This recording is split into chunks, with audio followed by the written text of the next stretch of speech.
Recording. All right, welcome everybody. We can hop into the slides. Oopsies.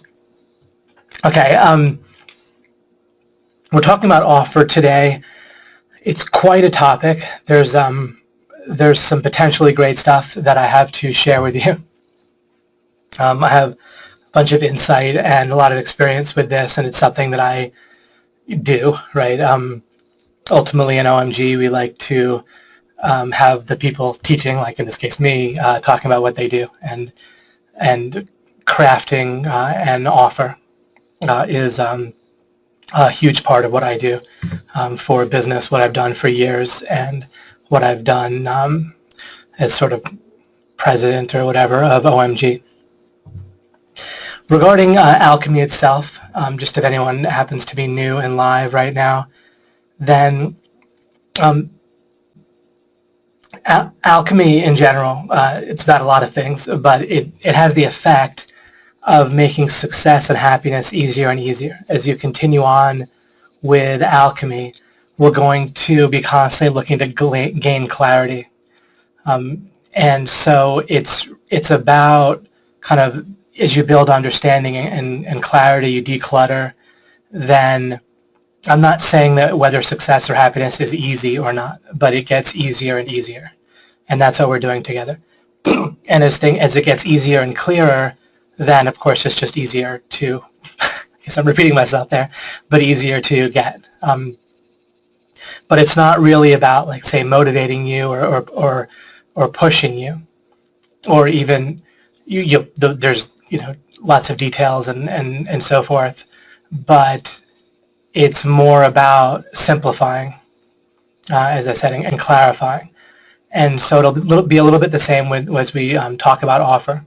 It's not like I'm going to give you necessarily a 20-part checklist or something like that.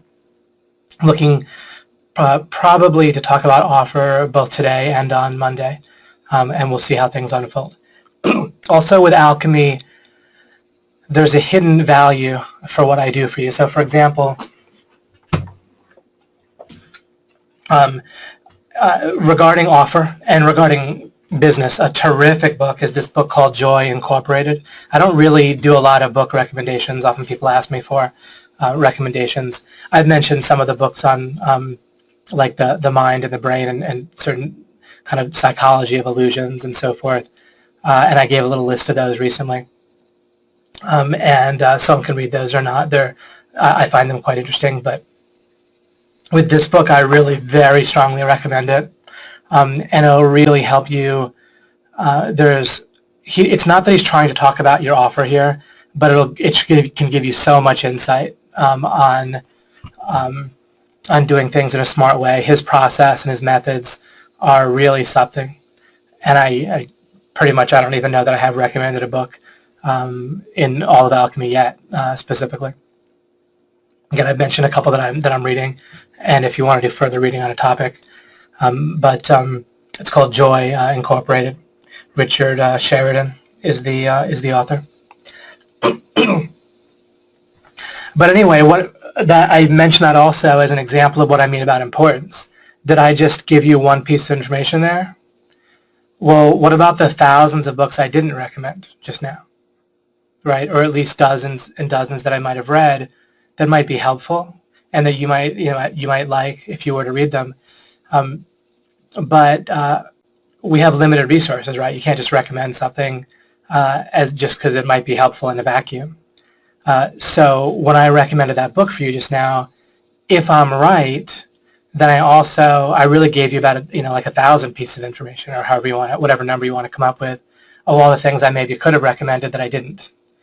And that for sure is one of my strengths. Like in real life, experientially, experimentally, when I recommend things for people, which isn't that much, one of my big secrets with being right a lot is to just not talk and give advice when I am not clear on something.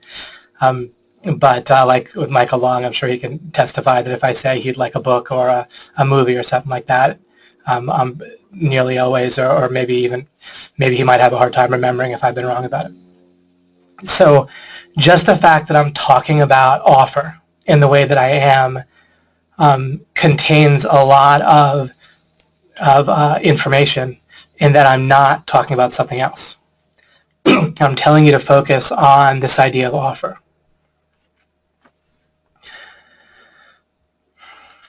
So I'm a strategist, right? And strategy is about the alternative use of limited resources constantly. People are, and by default, our minds aren't good with that. We need to do that on purpose.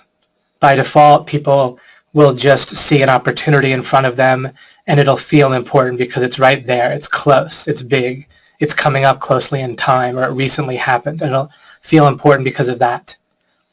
What else was I going to say about an offer? Oh, or a problem. Problems are the same way.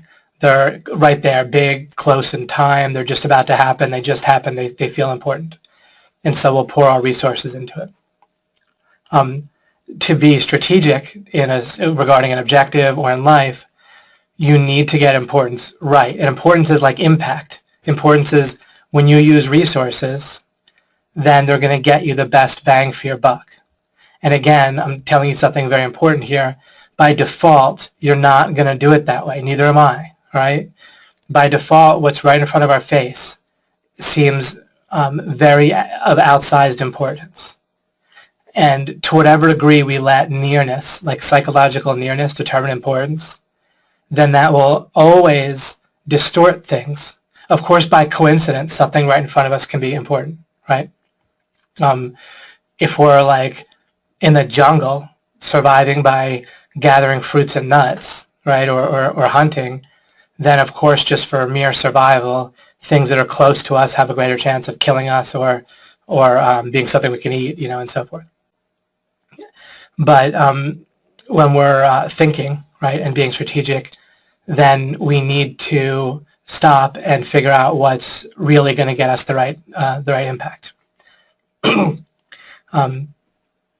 And our intuition about that is going to constantly be off.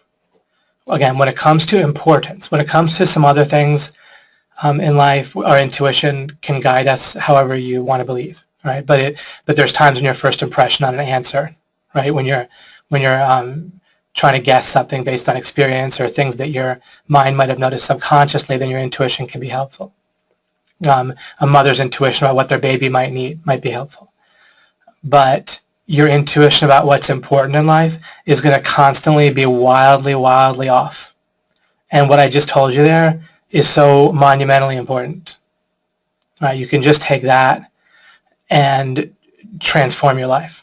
In addition to how much you might already transformed it, in addition to how great you may already be, then understanding that your intuition about importance is absolutely so wildly off by default. It's just not even close. Because the way our intuition works, it's good at some things, it's bad at others, and it's horrific at determining what's really going to have an impact for your future, or for other people, or for your objective.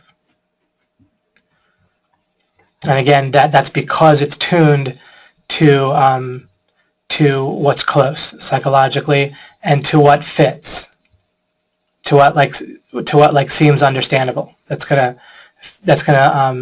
feel more important because it'll feel more clear. Again, it'll feel like it fits better. It'll feel understandable if something fits in with your current box, your current worldview, your current templates of road habits, and so forth. It's going to feel like it makes more sense, and again, it'll dramatically impact your sense of importance in a way that has nothing to do with actual impact. And then I wrote here clarity about your offer, bridging your offer to other people, and contextualizing your offer all the way through for yourself or for the other person, including during the fulfillment of it, is so very important. And that can get lost in the clutter of so many other things that seem to matter or be useful. Like if in a relationship, in your life as a whole, and in a business endeavor, seems like there's so much going on, right, that we have to worry about. So many things we could potentially do. We can learn. We can try to make sales. We can try to build our skills. We can try to build resources. We can do this task, that task. Then there's these like infrastructure things that come up, and so on and so forth. And then there's our personal life will intrude on things sometimes, and we'll have the judgments of people on us while we're trying to do business from our personal life, and vice versa. And then there's just stuff that we want to do and want to eat, and so on and so forth. So we can get very cluttered and not know where to focus, right? And again, what do you do as a strategist? The better you can figure out where to put your limited resources, including your conscious focus and your thinking about things and crafting. Whether you should think and craft and build and plan and implement. And we can often just not have an organizing principle about all that stuff that we're trying to do. And focusing on your offer will give you an organizing principle that will work. And it will, not just give you one, it'll give you a correct one, or in one sense, the correct one. And what it'll do is also calm you down and increase your confidence in a useful way. It'll relieve your fear, because your offer is going to be something that people can't destroy, really. They can't mess with it. If you have a business, it can be kicked in the wherever, all sorts of ways. If you have a brand, it can be messed around with, right? Especially these days with online, with the internet, right? Any joker can get on and make comments about you, right? And so forth. Building a brand is nifty, all right? But we could suppose, well, what if you build your resume? Well, a resume is not an offer, right? As we take a look at offer, an offer is going to involve a vision. It's going to involve, what are you offering someone? You're not offering someone something that you're going to do in the past, right? That doesn't make any sense, right? The only place an offer could be fulfilled is in the future. What's a resume about? The past, right? Now, a resume might provide some justification to somebody about why they can believe that you can fulfill your offer. So in that sense, it can be part of bridging and contextualizing an offer. But a resume is not an offer. And if you're in a resume, you're really focused on the past. You're not providing a vision. You don't have an offer, and so you're really begging, right? And an offer is something you can build. A resume just lets you kind of beg better. When you let me go to this slide here. As you know, presumably, if you've heard me or Mike explain this a lot, Mike Long, but I sort of developed this, and it's simple, and I don't mean I developed it in the world. Of course, other people have come up with stuff like this. But again, in terms of decluttering and just boiling it down, then whenever money's being made, then there's traffic, conversion, and a product. Right? There's a potential customer. There's some sales process. Even if someone walks into McDonald's, they're a potential customer.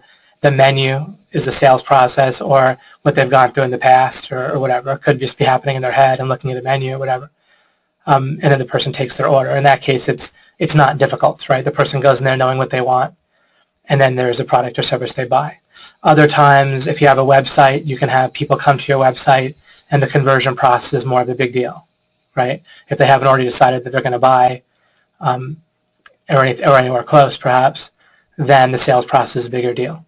Or if you're doing consulting, or you just have a prospective person that you want to partner with on a project, or people have products on Amazon and you want to partner with them and split the profits on getting they have products. Products maybe are not on Amazon or not doing well on Amazon, and you partner with them. Not exactly consulting, something similar. You can call it that if you want, but it's, or you can call it a joint venture. But you help them with that, getting their listing to sell and get more traffic and so forth. Whatever it might be, there's this potential person, right? And then there is a product or service you want to offer them, and then there's a sales process of some sort. So that's going on. However, this really simplifies it when you look at it with these three things, but you can boil it down into one overall idea, that you can build yourself, and we can think of that as your offer. All right. I am not using the word offer as a synonym for your product or service, and that's very important, and that's going to be a significant insight as we continue. In a sense, the offer, it takes into account, in essence, all of these things. It's also, your offer is not like your sales letter or your sales process, right? Your offer, for example, when I craft an offer with OMG, any of our programs, then I need to keep in mind a potential customer. That's a very important part of the offer, is the offer needs to be bridged, and I'll talk about this more, but contextualized. And that's relative to what real people that may want to buy, right? Prospects, visitors to our website or emails. So the offer takes greatly into account the potential customer and the potential, and it's crafted for those people. So it takes into account all these three things. Part of the offer is how you phrase the sales letter, but there's also can be other aspects of the sales communication. But I don't think of these communications in the conversion process and so forth as only trying to make the sale. Again, when you think of an offer, then it's not just that it combines. Sometimes when you combine things, it just kind of blurs things together. But overall, this is what I'm looking to create. So I'm saying on the sales process, I'm not just trying to make the sale. I'm presenting an offer because I'm going to need to fulfill that offer. I or the people I work with, right, are going to need to fulfill that offer.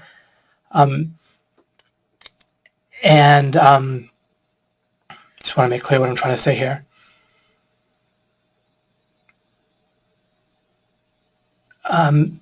And the idea of an offer ties all these things together and gets you, it provides one like vision that you can build that will take care of everything.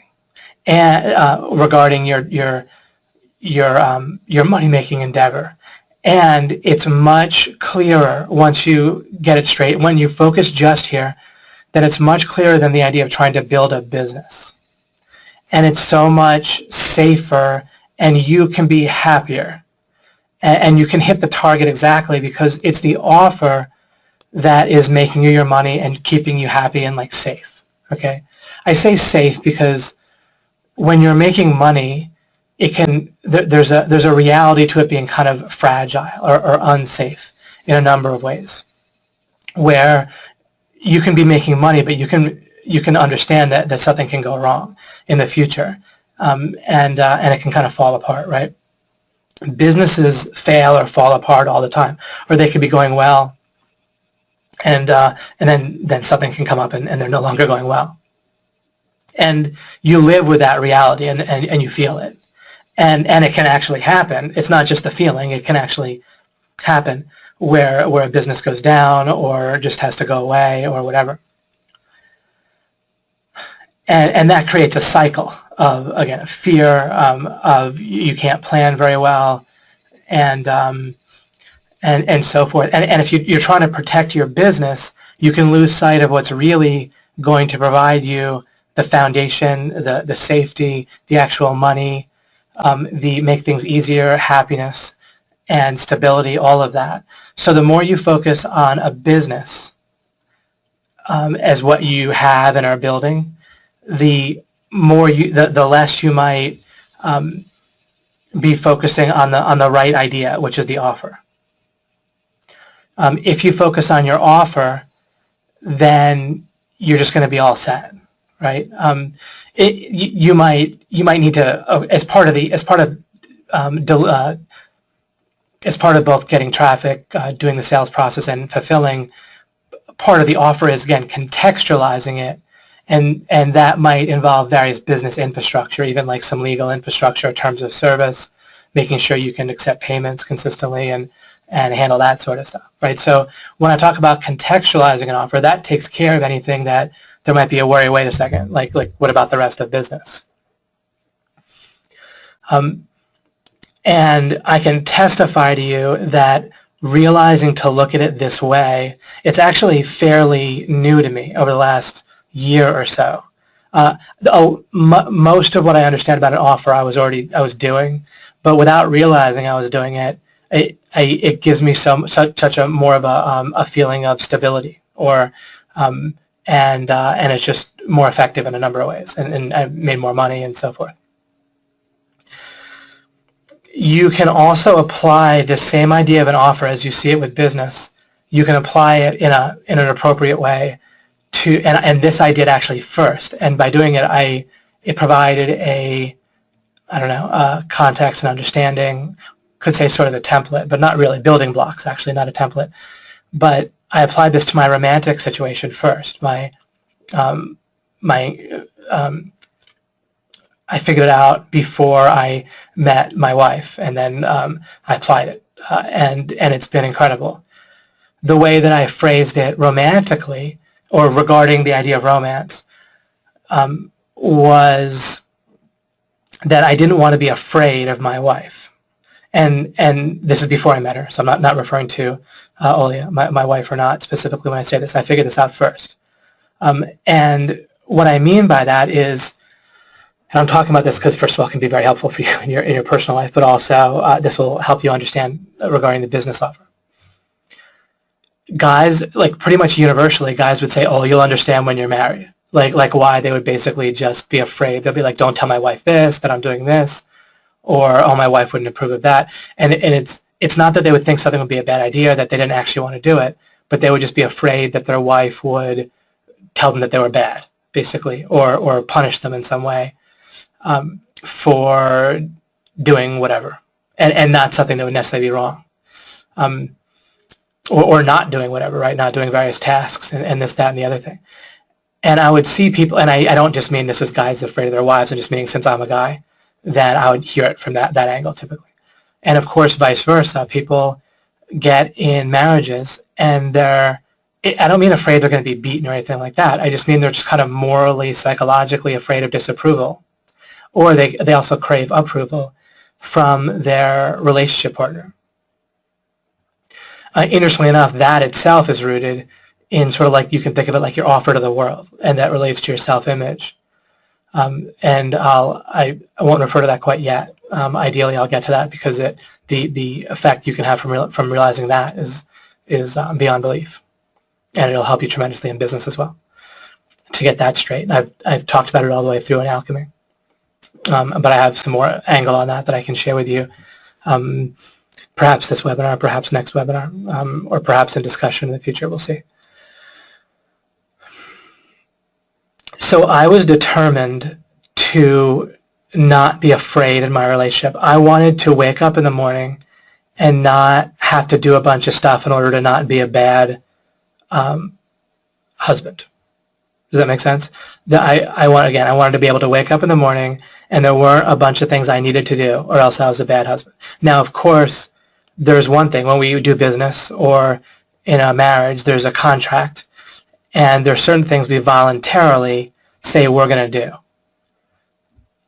To that extent, now that you voluntarily agree to as part of a contract, that's no longer your property, right? That's their property. So what I agree to in a marriage, whatever the offer is, again, when you're clear though, then there's all the difference in the world. And it turns out that not being afraid in your relationship, and I'm telling you, the idea that people are not afraid of disapproval, and that they particularly want approval from the person they're with in their relationship, it's a big deal, and it really affects them. I understand that different people can have it in different degrees, but really watch out for like a goal to convince yourself that you don't have that. And it comes down to clarity of offer, and also people are to some degree worried about their relationship in business with a customer or someone they're working with, their client or partner falling apart. I'm extremely consistent at not having business relationships and my marriage fall apart or even come anywhere near falling apart, unless if we need to go our separate ways because we finished with a project, or I'm starting a new project and I'm not including certain people, that's one thing. But worrying that people are going to just go off somewhere else, within reason in business and kind of fully within a romantic relationship, if you understand the other person's offer, and if you understand your own, and if you understand that they want your offer, you understand what you're offering them in a clear way, you're not in danger. And people generally do not think this way or have this understanding. In a business relationship, they tend to get it somewhat more clear. But I'm telling you, in a business relationship, you can have a full, carefully written contract even, and it will not help you nearly as much as you think regarding actually having a clear offer. And in a marriage or similar type of relationship to that, then people are extremely unclear. And of course, like, people make marriage vows. How do those work out? Those are beyond ridiculous, right? What I mean is, I'm not saying the vows are ridiculous. I'm saying that the power of the vows is almost non-existent in many cases. In pretty much, I would say, in most cases, right? Of course, if people got divorced, then they had no power in the first place. And then if many people, they stay together, and it's not like the vows are all that much of a big deal. And even people that are together, if they're worried at all about their spouse leaving or wanting to leave, or not even being that loyal, or they might feel like the other person won't leave, but as long as they do this, that, and the other thing that they didn't really agree to originally, but it's just what their spouse expects of them at this point. And so they feel like as long as they do those things, then their spouse won't leave, or at least their spouse will just be intimate with them. Right? And they worry their spouse might not be intimate with them if they don't do this, that, and the other thing that their spouse expects. But there was never part of any kind of explicit offer. If the original vows were really mattered much or had much power, even though they seemed fairly clear, right? If they had power, you wouldn't ever worry that you have to do this, that, or the other thing in order for your partner to fulfill the vows, unless this, that, and the other thing were in the vows in the first place. But so the offer gets changed, right, and it gets added to, and so forth, in a way that creates all sorts of problems.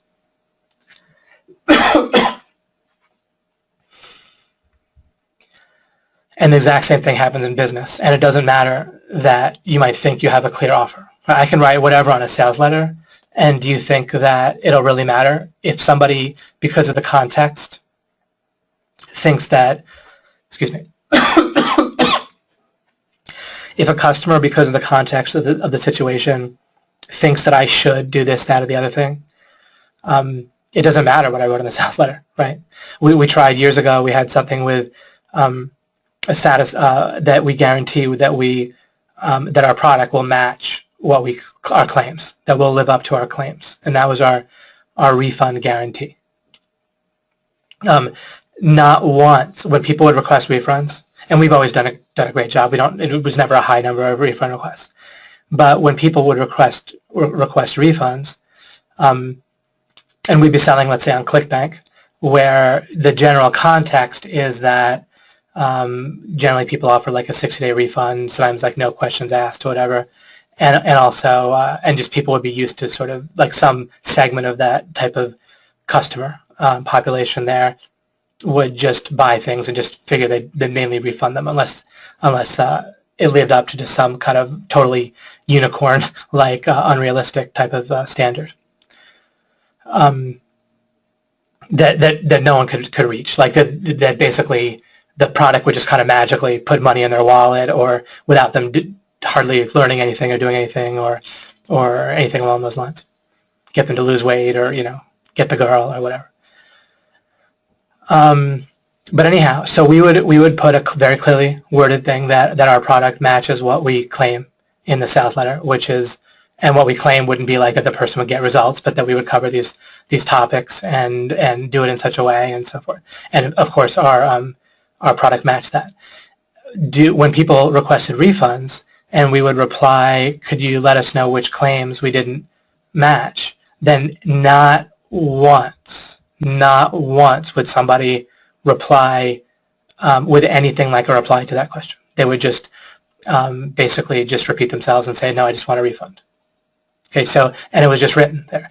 And that gives you, and I'm not, that's not a complaint when I say that. I want you to benefit from my experience and understand that an offer is not just something you write down, even if you have a checkbox and you put it in, you know, big, huge print or whatever, right? Just like, again, what's the proof of it? The law of non-contradiction, we can prove the opposite. Are marriage vows clear? Right? They're pretty simple and clear. Does that really, do people behave as if those vows are binding, right? About half of marriages break up in the first place, and then in virtually all the other marriages, and people add all sorts of stuff, right? To the, oh, I meant you're supposed to do this, that, and the other thing, right? And maybe I won't divorce you if you don't do this, that, or the other thing, but I'll punish you in various ways, right? And in some ways that won't really be living up to the marriage vows, right, if it comes down to less intimacy and so forth. And in business, the same thing.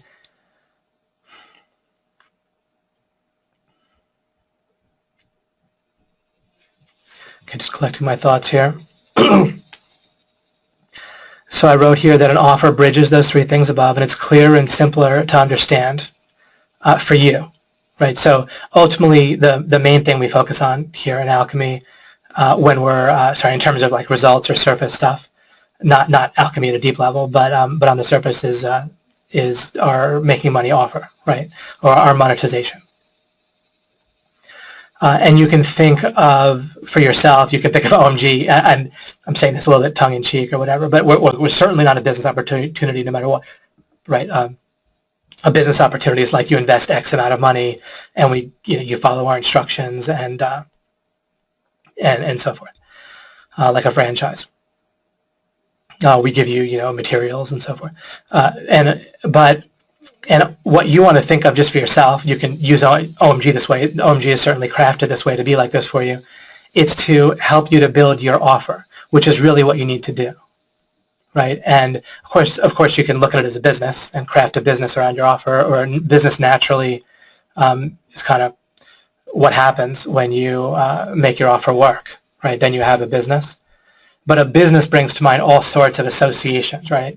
Thinking by like association, and we like picture whatever, like a website or a brick and mortar store, or it's just fuzzy and complicated when you try to imagine a business for yourself, especially relative to an offer. And your mind starts to pull in also like templates in a bad way, where you're like, okay, if I have a business, I need this, I need that, or I need a sales letter, I need employees, I need a product, I need a service, that sort of thing. And again, when you look at offer in the way that I am building this out for you, then you're going to be focused in just the right place. Let me see here. I can skip past that for now. All right, let's focus here. All right, let's talk about.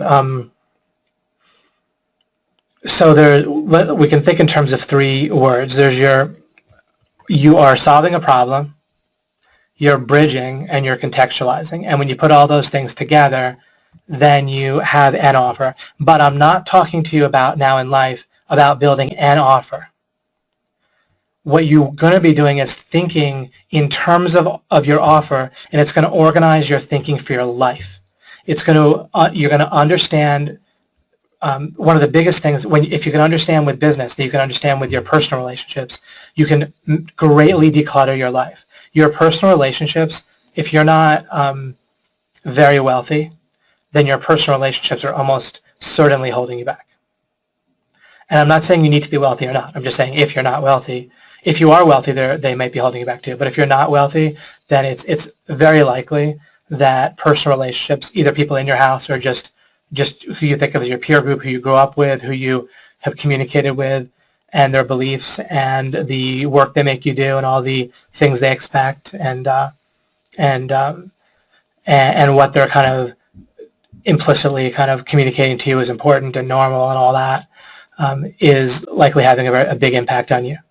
So getting your offer straight in your personal life, romantically and with your friends and family, is going to actually be critical, most likely.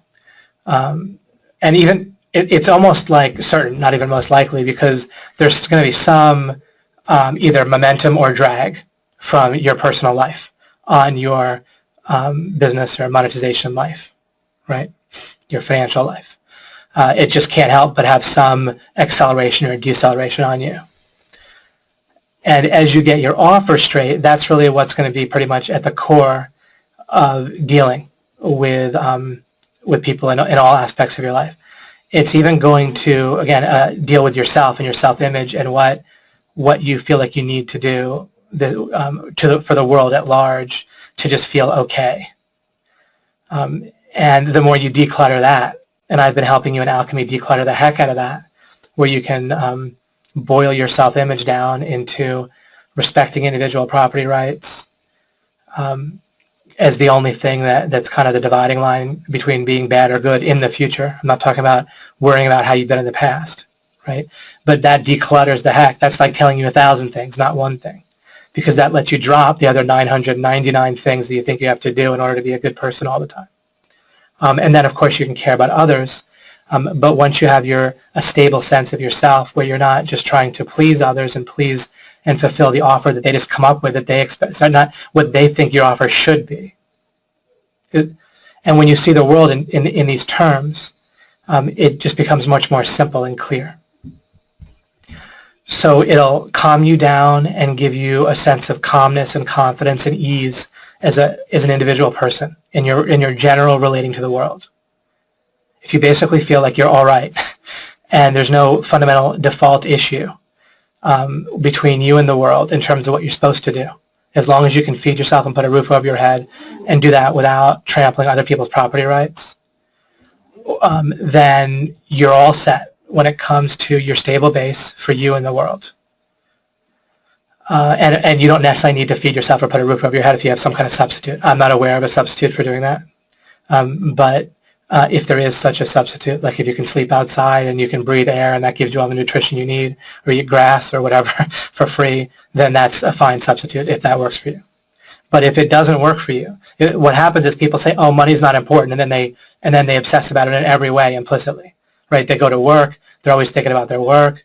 They can be agitated because of work, worried about their stability, need money from people in various ways, and make the buying decisions based on it, make whether they can help other people based on it, and so forth. So if people act as if money is important, then we don't need to say it's not. Instead, what we want to do is greatly declutter and simplify to what degree money needs to be important for you to have a stable base.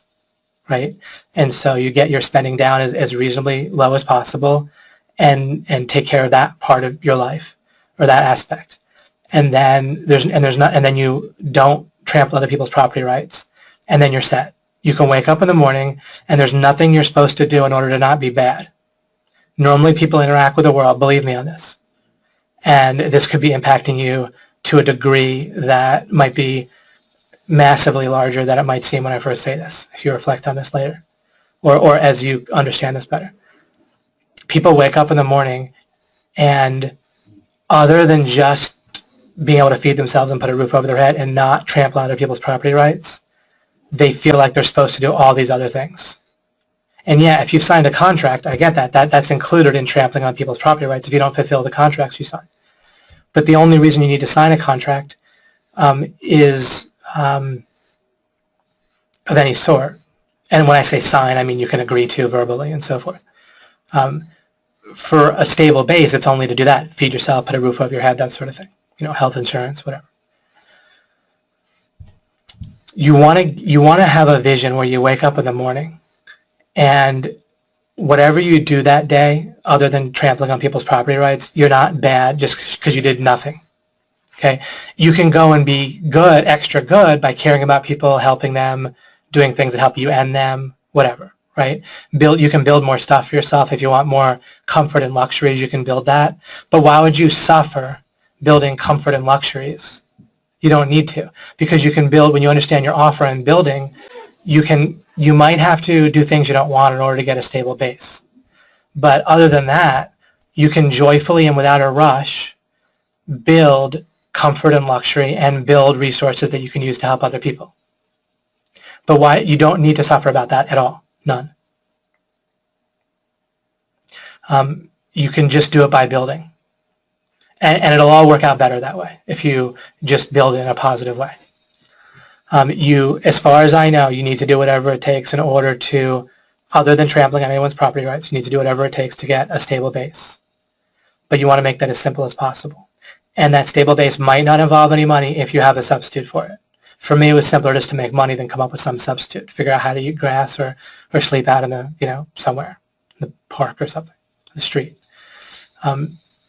But either some substitute that you come up with or that, but then otherwise, you're okay with the world. It's all right. You can wake up in the morning and everything's fine. All right? You don't need to do stuff in order to be a good person or to not be a bad person. But people really, they'll feel agitated. Like they'll feel like they wake up, they're like, I got to do something. Something's going wrong.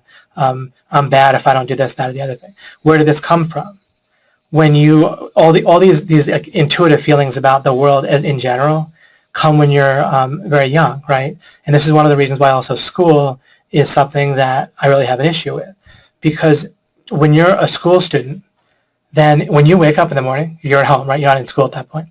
And physically you're not in school yet. You might travel there that day.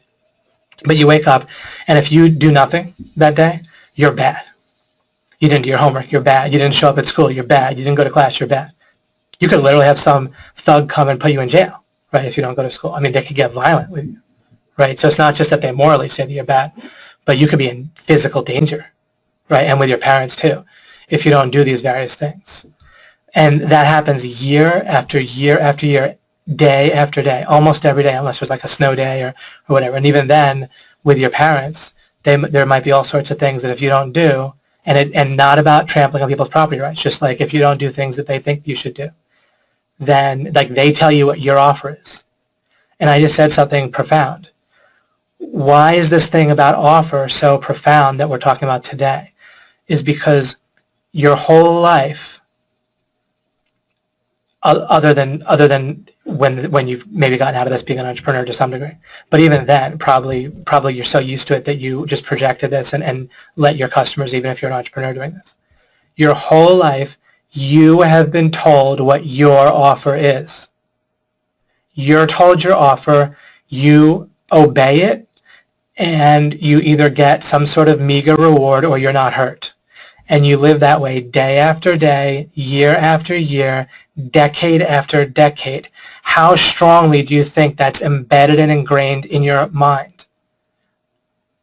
It is so powerful. So then I come on and I say, I'm going to talk about offer. You're like, what? I know all about an offer. I've dealt with offers my whole life. Yeah, exactly the opposite of what I've been talking about, and exactly the opposite of what's going to make you wealthy and happy and just calm. All right? You're not going to be wealthy and happy if you're not calm either. Just pushing and pushing and making lots of money and buying stuff is, I know in one sense this is cliche, but it's not cliche in the entrepreneurial world, right? People want to sell you products, and people are in this mindset, like where if you just, like it's the new status in an entrepreneurial world is how much money you make, right? But you're not going to be happy unless you get your offer straight regarding probably 3 areas. Yourself with the world at large, which relates to your self-image. If you don't have that straight, other stuff doesn't matter. You just feel uneasy all the time. Like there's something you're supposed to be doing. You don't even know what the heck it is, but there's something you're supposed to be doing. You wake up and you're like, there's something, even if there's nothing you need to do for business or for your romantic relationship that's clear, you'll just feel like there's something you need to be doing and you'll feel uneasy.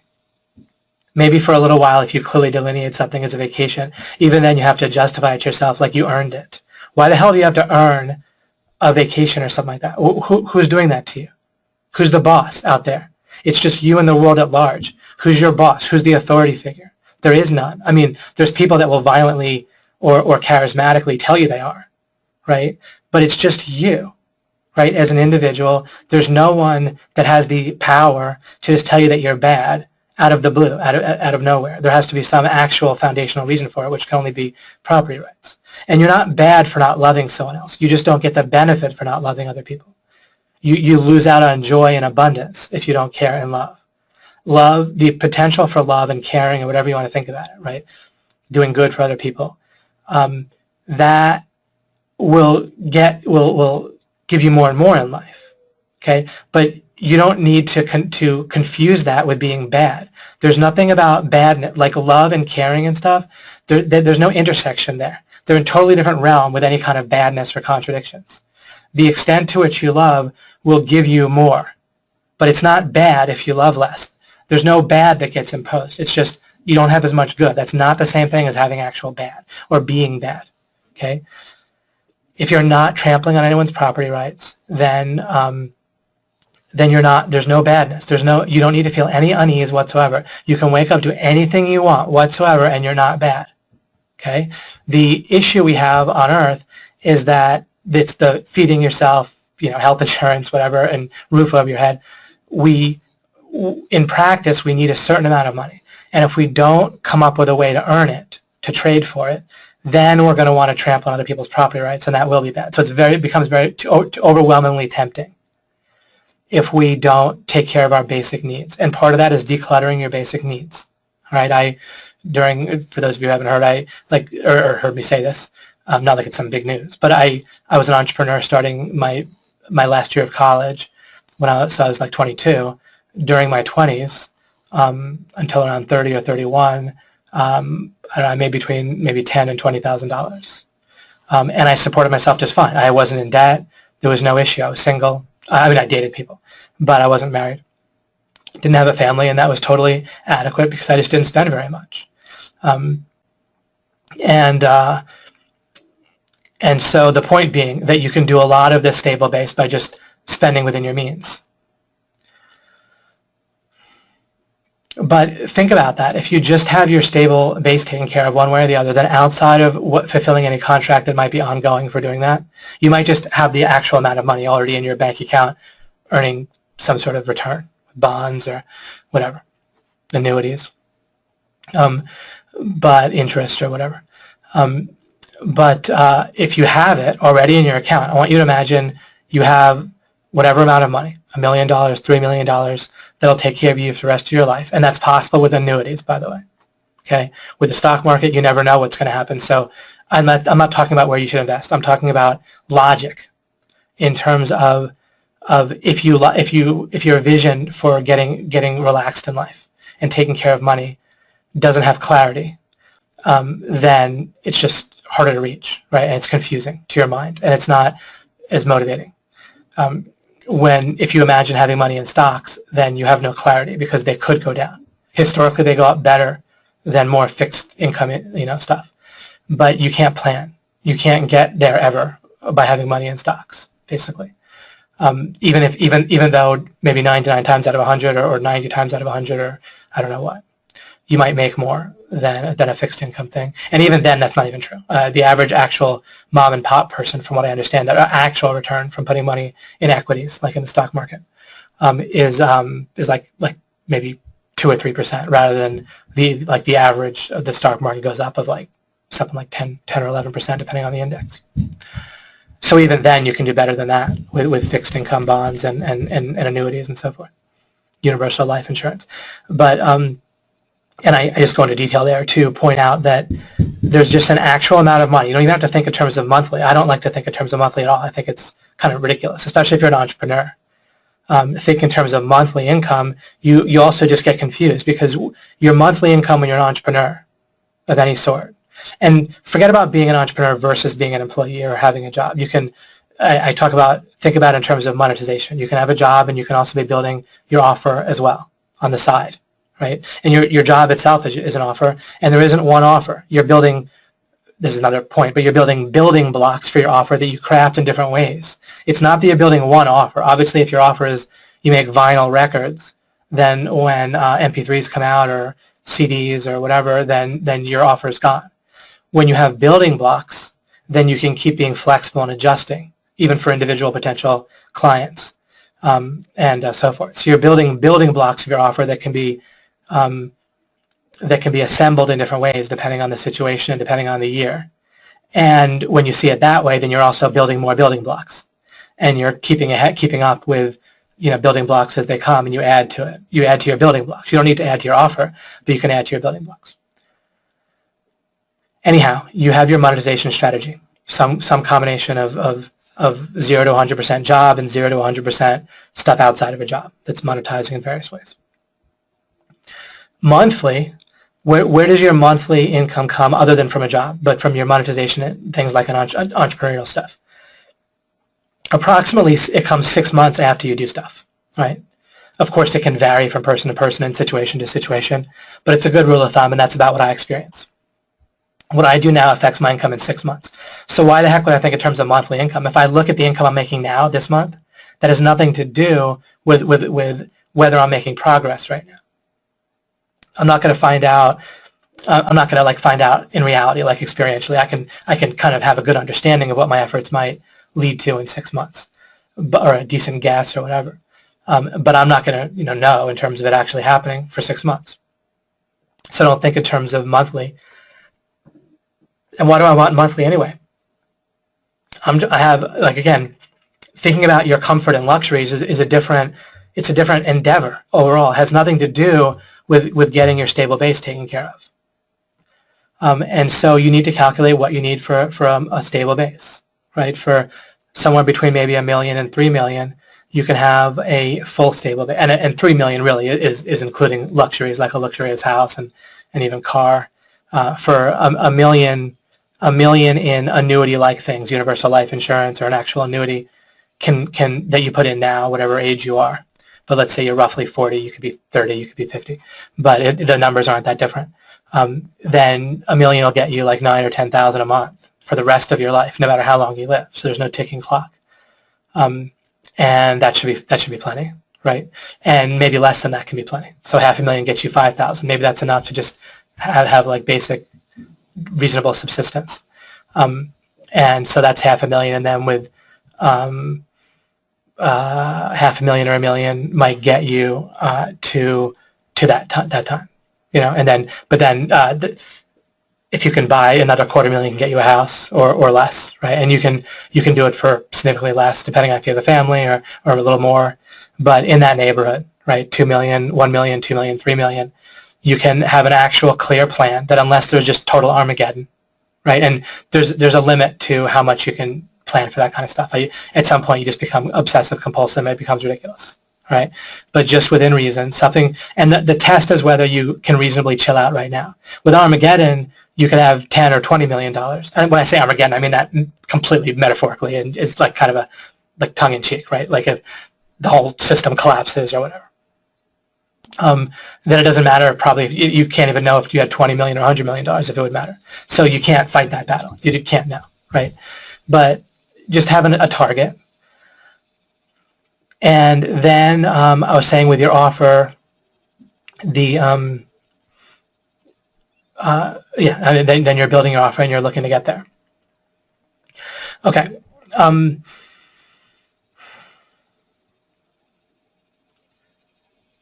I was also giving you this vision that can really galvanize you and clarify things for you, where you can wake up in the morning and you can there can be nothing that you have to do or else you're bad. And then you can just do stuff that's a win-win-win for yourself, for whoever you're interacting with directly, and then often it can be something that can just generally have a generally nice ripple effect on the world. I don't mean it has to save the world or save the whales or make electric cars or reduce emissions or whatever the heck, but just there's a way that if you have a nice interaction that's a win-win with a person, that if you're not thinking competitively and that you're taking from others, generally that has a good ripple effect on the world. It's something as simple as you have a good interaction with a client, and that client has a business that just people use that business and they get stuff they want, and that's nifty, right? Just on kind of a simple level, I think win-win-win, right? You're having positive interactions with other people. That can put money in your pocket. It can just be nice for you. It's hard to even imagine a life where you don't need money. But if you see in terms of the stable base of income for yourself, you hit that, and it's both psychological in terms of understanding that it's not just that you need more and more money in one sense, just in one sense. I'm not saying the total cliche thing about money doesn't buy happiness or money is not everything. What I'm saying is there's a distinction between how much money you need where you're not going to feel like you just need to do something to make money for yourself out of a total need. And then you don't need money in that way. And then money just becomes a positive thing where if you can find ways to do something that you reasonably want to do and that can also be a win for other people in the world at large, then you can get some extra money for luxuries, extra comfort for yourself, extra cushion for the future, and so forth. And it's a difference if you see it that way. Generally, people can get that way financially, but they don't have that distinction in their minds. And they'll just, what I said, what I used the illustration before of driving out of San Francisco, they'll get there, they won't realize they're there, and they'll like drive right back out. And they can even lose the actual money that they might need for their stable base at that point, and get confused there. But you want to have a clear distinction there. And then certainly, at least, if you find a way to do stuff you particularly want to do to earn the money for your stable base, then great. But for me, it really isn't about that. That's just like adds complexity to the situation. I try to reasonably enjoy what I'm doing to get to my stable base, but I got to it. I just had a target and I hit it, right? And it's in that like $3 million range. And then I don't need to do things except for when they're a win-win, essentially. I have a business that I'm not going to like just end for other people's sake, right? But even then I can look to simplify it, streamline it, and that's a lot of where I'm focusing on now. But I don't need to do things for money for myself at this point for stable base. It's just like a bonus. I don't mind the bonus. I appreciate it, and I'm not diminishing it or putting my nose up at it. In no way does this make me feel superior, anything like that. I'm not saying money's not important, but it's not important enough to do things that I'm not willing to do. It's not the same thing as I don't want to do. Maybe there's something that I wouldn't do, like that there, like in life, there can be things that if you had the ideal thing that you would do today, it might not be the same as something that you might actually do today voluntarily, even because other people might benefit and you might be happy about that, right? Love, the extent to which we love other people, for example, is how much we're willing to like sacrifice for them. Resources. I don't mean suffering sacrifice. I just mean spend resources that we might spend otherwise, right? So I don't mean that now I just do the number one thing that I would rather do, that I would do if I could pick anything whatsoever every day. I don't, because there's other people involved in my life. So I don't really think in terms of do I want to do it or not. There's always there can often be something that I might do more if it was just me. But having other people involved has other benefits, right? And you get to see their benefits and their joy, right? There might be something I'd rather do right now, perhaps, than do this webinar if I could think of, about anything, right? But given the extent to which it helps other people and creates a resource for the future that can help even more people, I'd much rather be doing this, given the whole equation. You see what I mean? So it's not as simple as like you just do what you want, right? But you do what you want overall, given that you care about other people, and that gives you good, right? And that creates more good for yourself and others out of joy and caring and all that. But that's the sort of thing you can do once you have the stable base and you have and you're just going for bonus stuff. You can just live your life in bonus time. And it might be like, well, David, how does this relate to your offer? Well, I did get to this. This actually is you're dealing right now. I'm talking about your offer to the world. It's all holographic, which means that any piece of what I'm saying, it shows the whole. It's an example of the whole. So getting your offer straight between you and the world is the same type of thinking, and it will also affect, because it's kind of deeper, so it mixes like alchemy. It's going to mix with your offer in your personal life, and that's going to mix with your offer in your business life. And anywhere you get this offer idea right, it's going to give you insight and clarity and a proper kind of template and habit to get it right other places. And I'm going to I'll likely continue to talk about offer on Monday, and we'll keep going with details, and I have more right now. So I'm saying get your offer between you and the world straight in this way, and I kind of described that at length. Where again, that means you wake up in the morning and you don't feel like you're bad if you don't do stuff, all right, other than the property rights thing. and people really do feel that way, and they spend so much of their resources trying to alleviate this default feeling. Oh, because I was saying, right? I mean, I got in a tear several minutes ago when I was talking to you about you're told what your offer is, for goodness sakes.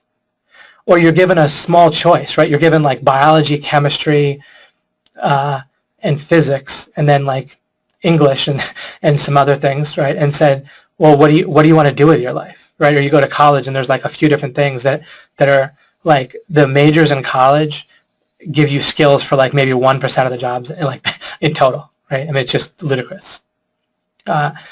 And maybe slightly more since there's so many lawyers in America that then you have to go to school to become a lawyer, basically. But you're so used to being told your offer, and if you obey, you get a reward. That's the employee mentality and school mentality, student mentality, and it's generally the mentality in your household growing up. You're told what your offer better be, or you're given a choice of offers. And you do one of them and you get the reward that goes to that offer that you fulfilled. It is radically different to think in terms of building your own offer. All right, so now in business, the top line here. You profit, and then this idea of profiting from your passion, if you want to profit from your passion, then either you got really lucky, which is great, like marrying a millionaire, right? I did not marry a millionaire. I married a woman who exceeds my dreams. But she didn't happen to also be a millionaire. If she had been a millionaire, I could be like, oh my gosh, guys, if you're really smart, you'll do what I did. You'll marry a woman who's not only everything and more, but she's also a millionaire, right? And that would have all sorts of benefits. And in one sense, I'd be right, except that people just can't all do that. It actually isn't correct advice, right? It would be correct that if my wife was a millionaire, that might be better than if she wasn't. I don't mean like morally better, but just like practically, right?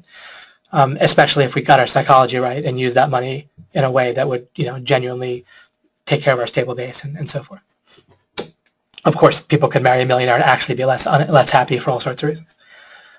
Same thing with profiting from your passion. You just might not have a passion that's going to realistically get you money right now. And you might, but you might not. And in my opinion, people telling you that that's how you can profit, I just think it's not that it's not true, and they might have done it for themselves, and it may be possible for everybody. It may be. But unless you know it is, do you really need an extra stumbling block that you on your way to at least just getting your stable base, right? Your $1 to $3 million that is combined with the proper amount of spending, right? And you can't get your spending under control, by the way, unless you are calm about your offer to the world. People spend so much money trying to convince themselves that they're good enough in all kinds of ways. That's, and it's just so much cheaper in life when you're not having to spend money on that. Literally that statement understood can just save you hundreds of thousands or millions of dollars depending on how much money you end up making. But it can keep you from ever getting there. You can just never get there if you just spend virtually all your money it took me so long to just figure out what the heck people were doing with their money. But that's what they're spending it on, is they don't have their offer straight with the world in a calm way. All right, so instead of passion, and you can become reasonably passionate when you work on solving a problem for people that want to pay something for that problem to be solved. And you construct your offer in a way that's working out pretty well, then you'll feel plenty passionate. And if you do have a passion that you can parlay or work into making your offer, then you're better off. Okay, if you're able to do that. Just so it's a bonus if you can do that, but if you don't have something like that, it's okay. I didn't. All right, I had to.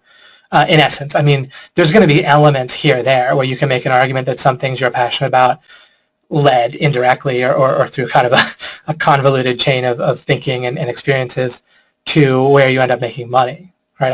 I can make an argument that some things I was passionate about ended up getting me there, but it wasn't like some direct obvious thing where I was like passionate about, you know, whatever, computer coding or being an entrepreneur, right?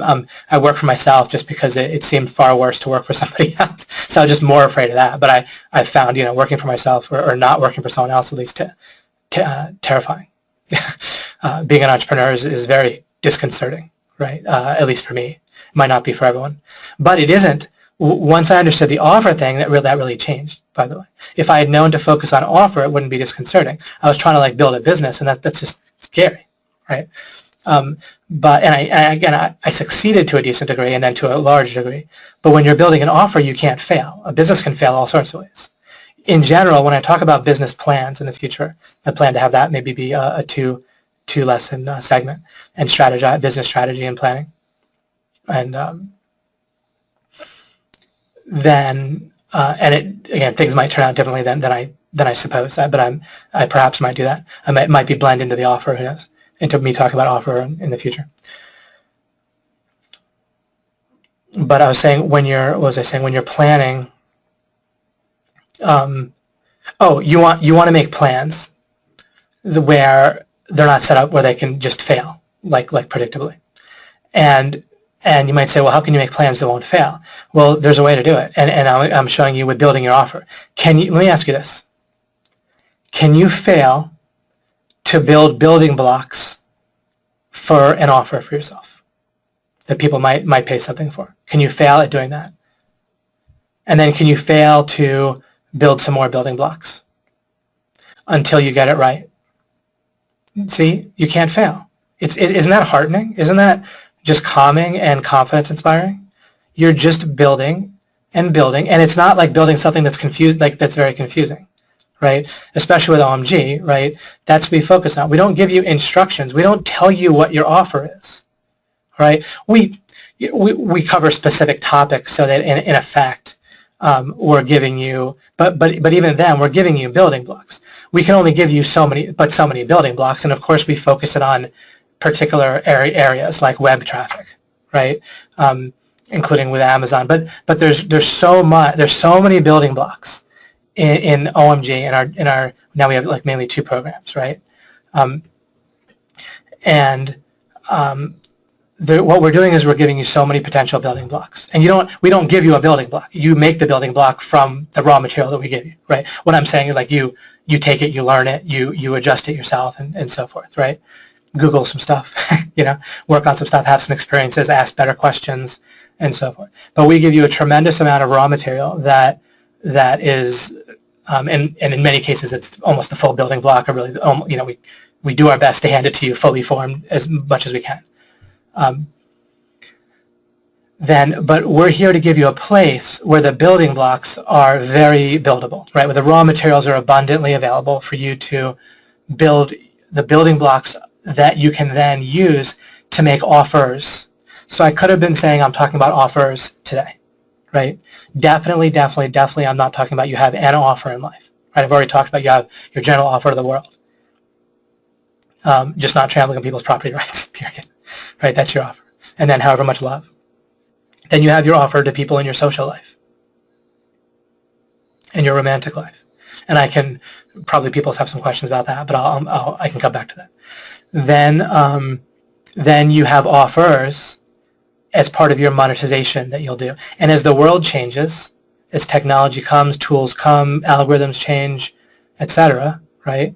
Obviously, we've had seismic, cataclysmic, not necessarily in a bad way, but just in an impactful way, with really 3 things: the internet, mobile, not just cell phones, but mobile, right, the smartphone, and then the rise of social media. Each of those is cataclysmic in the sense that it should cause us to examine our basic assumptions, not just what people normally do is plug these new things into their existing model. And I was really careful. One of the ways that I helped craft the offer, here's a little hint for you, one of the way, or an example for you, one of the ways that I figured out how to craft the offer that is OMG for me to make money and for my partners to make money, in a win-win way, of course, for people, for customers, and people they help. But I asked, what's totally new and different because of the internet? And as simple as that question is, it's not in practice asked by people in a way that then they use it to go and craft an offer in particular. They'll notice something, they'll observe something different, like, oh, there's websites, right? And they'll make a website. But they don't think, well, what at the core is different?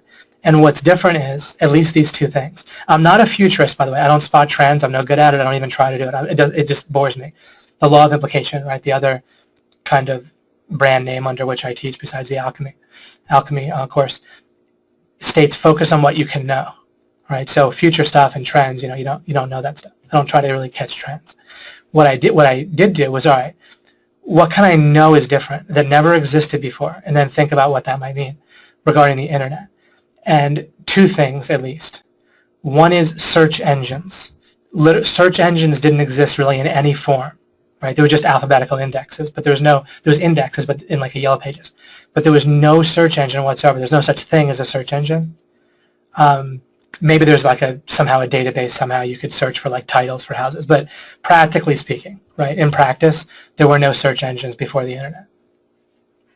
And again, any counterexample to that would be basically just very niched. It wouldn't really be impacting the world in terms of business and so forth in a significant way, as far as I'm aware. And if I'm wrong, I'm wrong. But I came up with that, and it certainly worked.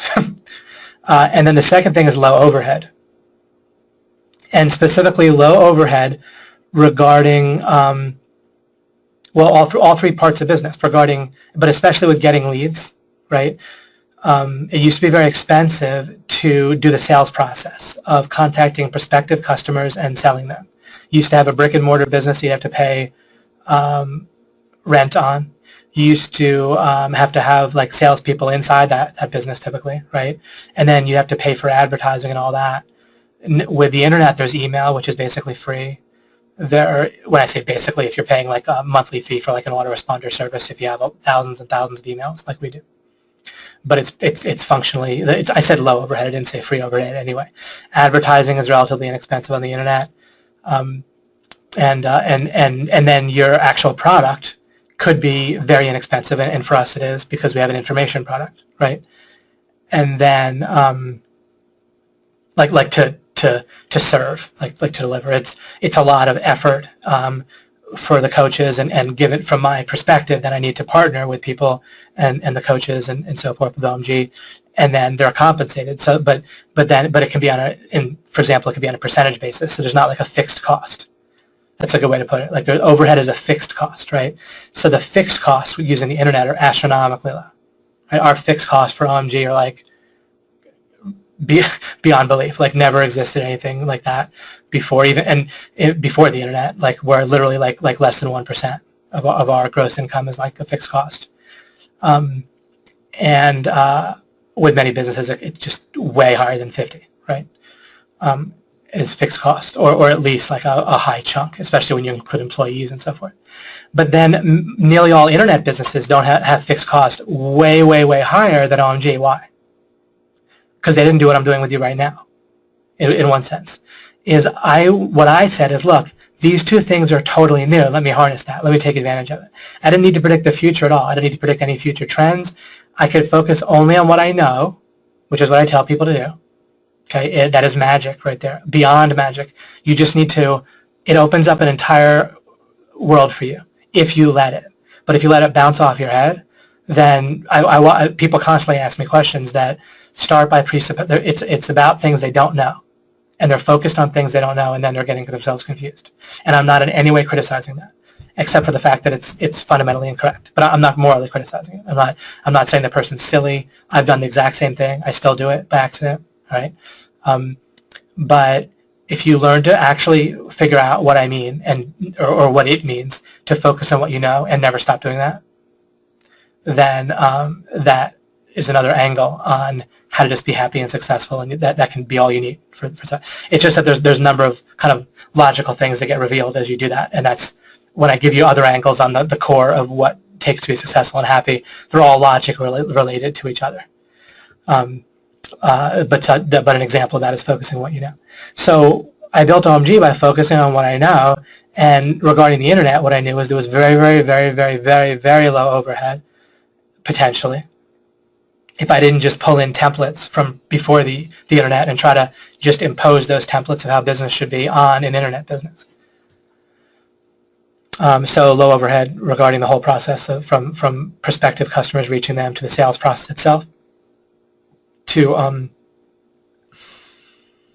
fulfilling the product and search engines. And do you think OMG takes advantage of both those things? Of course, right? We're basically all about understanding search engines to get low overhead traffic to businesses and providing that. And then with the consulting, the members themselves following that type of offer, which you don't have to follow that. We give you lots of building blocks, raw materials for building blocks that you can use in any number of ways, partnering, making your own business or just your own offer in any number of ways. But consulting, for example, is astronomically low overhead, once again, for our members. That's in one of the general blueprints that we give people, or frameworks, I should say. A blueprint implies we give you every possible detail. You do this, this, that, and the other thing. That doesn't exist. You can't do that for an entrepreneur. There's no such thing. Everyone's situation is different. This isn't school. We can't just give you a grade and say you succeeded, right? The world has to tell you whether you're making money, but the market does, right? The market's right in that way. So we help you take advantage of those same things, search engines and low overhead. And that's in the model that we kind of pass along to people as well. And as far as I can tell, there's 100 times. And I'm not competing with anyone. I didn't have a goal like OMG is going to be the best business for helping give people what they need to make money. Why would I want to be the best? We could be the best. If we had 1/50th of the success, I think we'd probably still be the best at helping people to make money. And we don't even give people a business opportunity. We give them, like I told you, raw materials for building blocks for your offer. And a whole lot of coaching and navigation, and so forth, and specific details and people, that are actually doing it. Where are you going to get your raw materials from for your offer? From people who currently have an offer that they're doing, and they're doing very, very, very well with it, right? Our coaches. But you can't exactly copy them directly. It's literally not possible. I'm not telling you you shouldn't. I'm just telling you you can't. You could basically do everything they're doing, and people basically do something very similar and succeed, but you need to take the raw materials and convert them into your own manufactured building blocks. And those might look very similar to the coaches, but you still need to manufacture the building blocks from the raw materials. Just like when I talk to you, you might end up with the same meaning that I intend, but the only way you can do that is I give you raw materials in terms of my words, or the sounds of my words, and those have to be interpreted by your brain and rebuilt, right? Meaning it's constructed by your mind and given to you. And that may be very similar to what I intended. It may not be, but it still has to be built by your mind, and you can help that process of seeking understanding so it's built more properly. Right? You see, it's similar, even just learning from me with alchemy, as succeeding in OMG, is you take the raw materials, construct the offer. Okay, once you see it that way, you're in such good shape. But I'll still continue here. So, and what I'm saying here is still further information that would be very important for you to understand and could easily be missed. So, but the core idea, you're building an offer, and you got to embrace the fact that you've been told what your offer is for some amount of your life so powerfully, and that's still happening to you in your personal life, that's still happening to you in what you're projecting that the world is telling you you're supposed to do. So it's happened so often, it's echoing. It's like tinnitus or something, or however that works, or just a ringing in the ears if someone just had heavy machinery. And then, I don't even know exactly if this happens like I'm saying or what, but if we imagine that someone operates heavy machinery for years, and then there's still a ringing in their ears when they're done. And that's how it's like with you, and you feel an offer being imposed on you, and probably very powerfully. And you probably feel like if you just do what that offer being imposed on you is, that you should get results, and you should be rewarded, and you feel entitled to it, and you feel like a victim, or you feel depressed or dejected, or there's something wrong with you if you're not getting those results. But you must think entirely differently. In OMG, you're given raw materials. You turn those into building blocks yourself. Okay, and we do so much. You don't have to worry about doing that. Once you see it this way, you're going to be able to do it, no problem, because our raw materials are terrific, right? And and all kinds of instructions, navigation. And you're not just given it once. It's week after week after week. You can ask questions and have interaction and have further clarification and so forth. But you need to understand that you start with zero offer. No one's given it to you. No one's forcing it onto you. It's just you calmly taking a step back, taking a deep breath, and taking a look what's really going on. Nothing much, right? And you want to build an offer. You look at life that way, and it's unbelievable. Okay. So you're looking in business to solve a problem that people want to pay money for. Now let me draw a contrast. With alchemy, my passion is, in one sense, is maybe I don't have just one passion, but overall there's a certain way that my passion is all organized around. Well, my passion is actually figuring out this stuff. Not even like talking about it, weirdly enough. Of course, talking about it becomes very relevant. But my passion is figuring this stuff out. Definitely I'll do that no matter what. All right? At which point it's just so overwhelmingly helpful if I pass it along to people. Anyhow, my passion is this sort of stuff I talk about in alchemy, and even not even everything I talk about in alchemy. A good amount of what I talk about in alchemy is just to make it more like overtly valuable for you guys, so that the other stuff that I want to get to you is can be mixed in, right?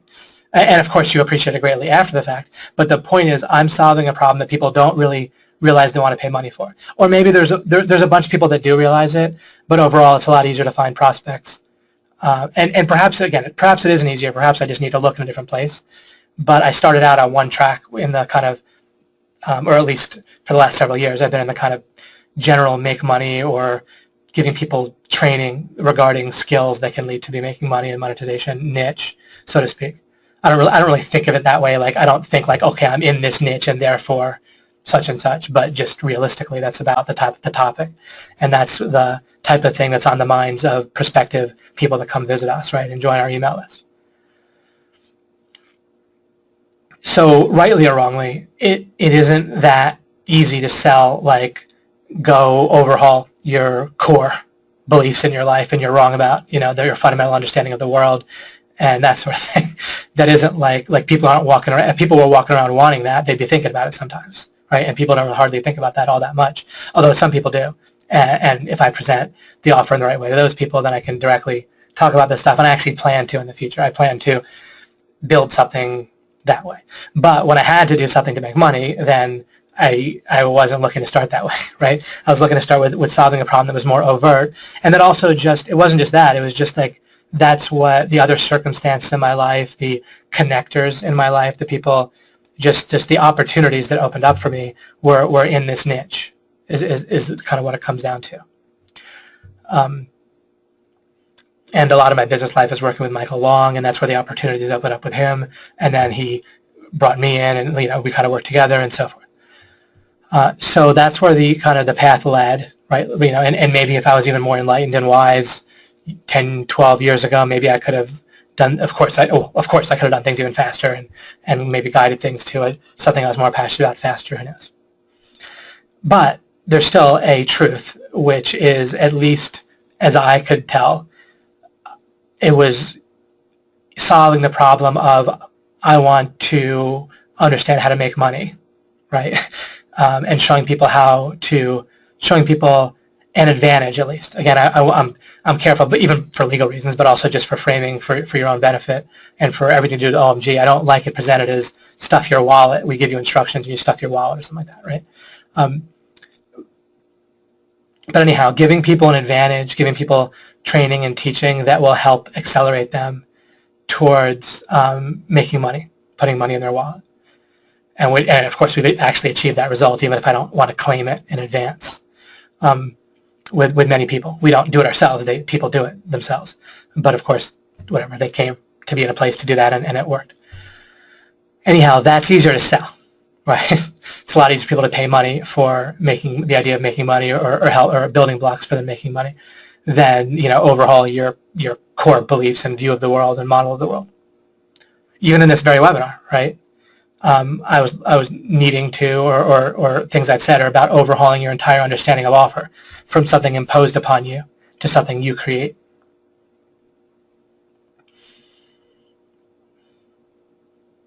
And when I say imposed, even like you're shoehorned into it, that's not creating if you're just shoehorned into a particular offer. In OMG, sometimes people get in and they feel like, oh, it's overwhelming. Well, it's because they want to be told what their offer is. Do you see? It's a lot of different stuff because I'm trying to give people raw materials so people can craft different offers. If everyone crafted the exact same offer, then that would be an issue too. Why do we have such an abundance mentality and work together? Because we can create somewhat different offers and we have so many raw materials. So it's all on purpose. But people come in and impose their view of the world where an offer is supposed to be imposed upon you, and then it doesn't cause people to like get upset with OMG or walk off or anything like that. We have incredible satisfaction and people have great loyalty and you guys are wonderful. But it can certainly cause like a jarring experience sometimes when people expect it to be imposed on them. And then I try to ease people into it and give people at least a bit of imposition of stuff just like they're addicted to and they feel like that's the only way the world can work, so that they at least stick around long enough to understand things a bit differently. But that's a lesson in and of itself with bridging, okay? So I need to solve a problem people are looking to pay for, and then I need to bridge it. And so what people actually want and need is different than what they're going to think that they want and need in many cases, not in all cases. Depending on your particular product or niche, it might be something that a lot of people already know they want. But let's talk about something else that's directly applicable to a lot of you when it comes to consulting and having like a web traffic offer. People can think, and this might hit you as an example, it might be an aha moment. We think, well, what do local businesses need? Or just, business people in general that might have some kind of product or whatever. What do they need? And we're like, well, they need traffic. They want the phone to ring. They know they want the phone to ring. They know they want like more customers. Well, sort of, but they don't know they want that from you, right? If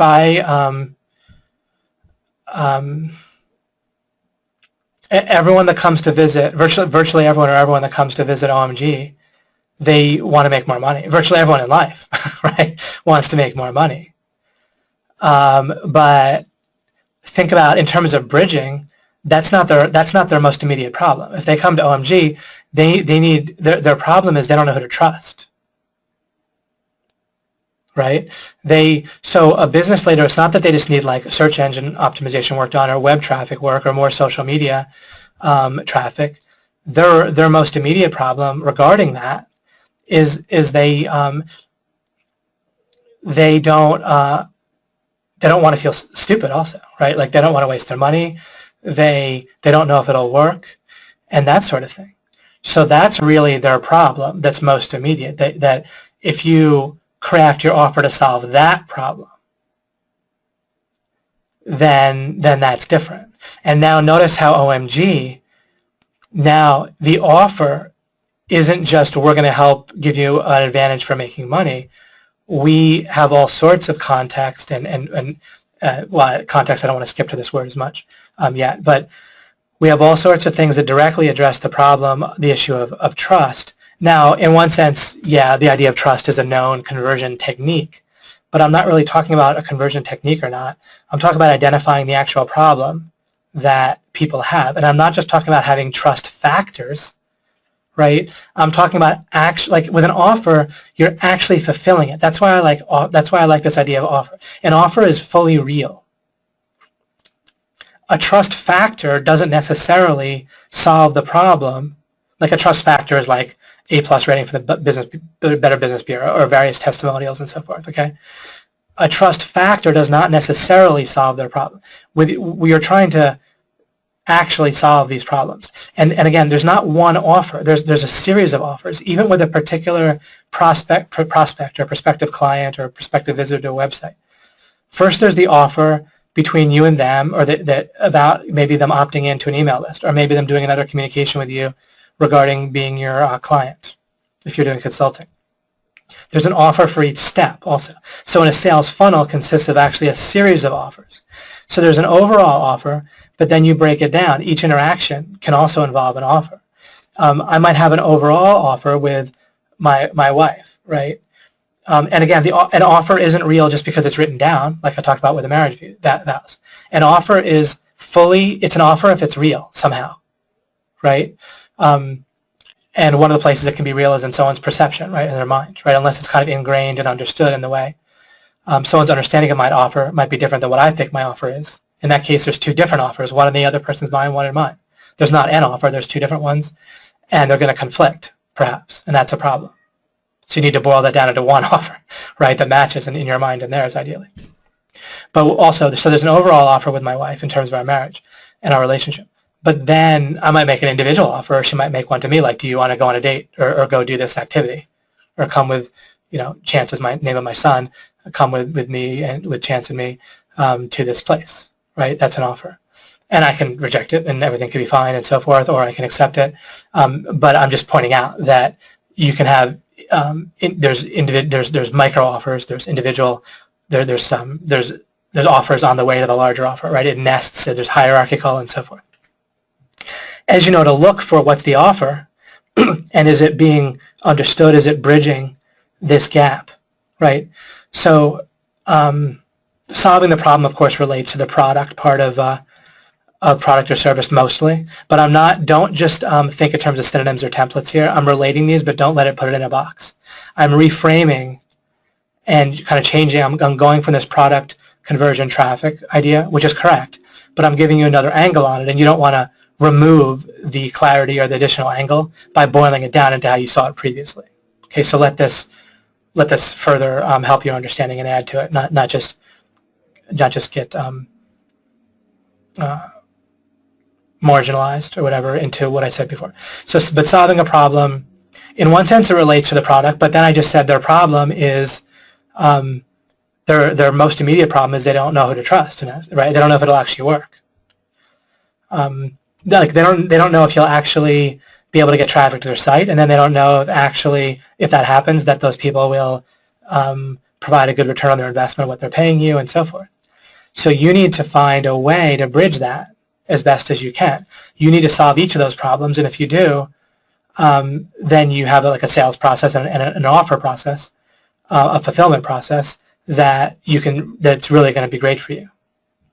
But now you know the questions to ask. And of course, when you have those questions, that stuff is in the training generally, and it can be asked directly in various pieces to the coaches. But you can also you shouldn't ask a question just to a person. That limits where the answer can come from. You want to ask a question, and you might answer it. You might find it on Google. You might not answer it immediately, but you might go out and talk to people and prospective clients, or just even you might discuss it with just someone else that isn't a client, but just talk it through with them. You might sleep on it, right, and have the answer tomorrow. You might have it in a week.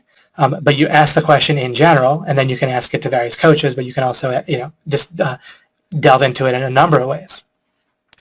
But you need to think, what are the various chain of problems on the way to the final result of a client having people buy their product because of something that you provide, like traffic that you provided, for example. You need to bridge it all the way through, and then contextualizing. I'll talk about this a bit. It won't take too long, and then we'll go to discussion here.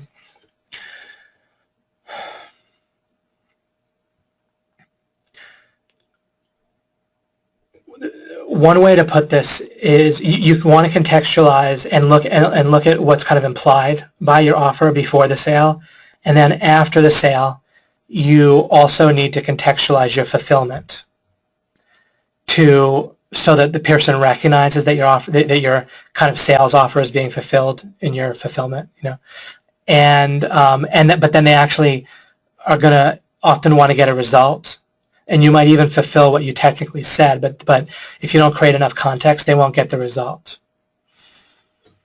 And you can't always, and you'll get better and better at finding a way to imply a result that you can consistently lead them to get with your fulfillment. And that takes asking questions, working on it, and so forth. With OMG, for example, I'll apply to OMG, I'll apply to consulting.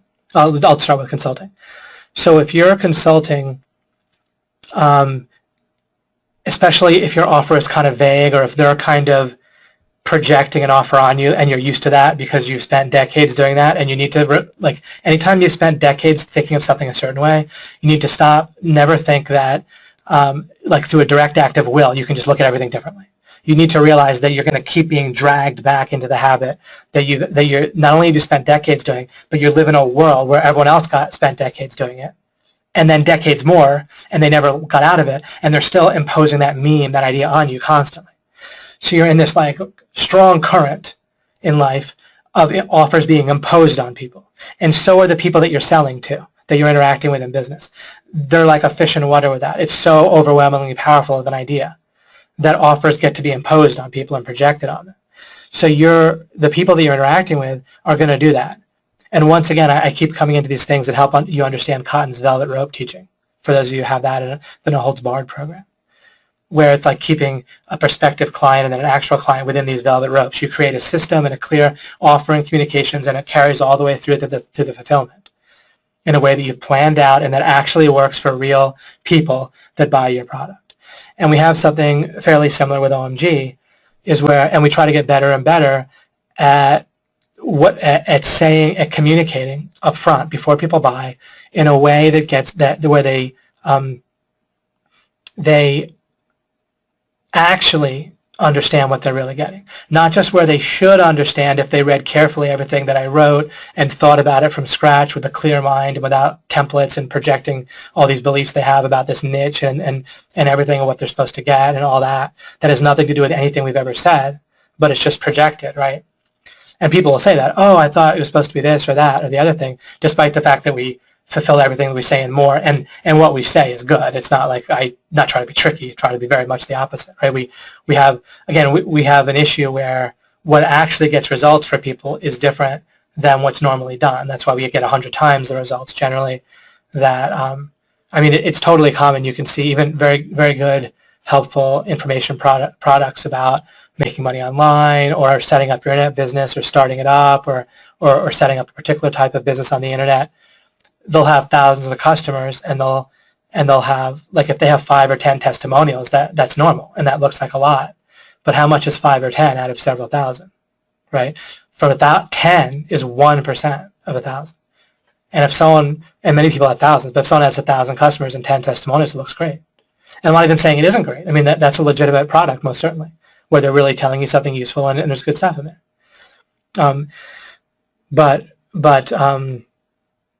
We tend to get just way more than that. Whereas you'll often see like 5 or 10 testimonials and earnings reports will have like 1,000, right? So, and the amount that people end up making sometimes. And I'm not claiming, again, what you do is going to be based on what you create from our raw materials, but the raw materials we're giving people are leading to about 100 times more. Again, there may be 50 times more people giving testimonials, maybe 100, but then also the amounts, the actual amount of money is very large in a lot of cases too. And of course, Cotton helps blow that pretty high, starting from scratch with us and getting way over $500,000 a month.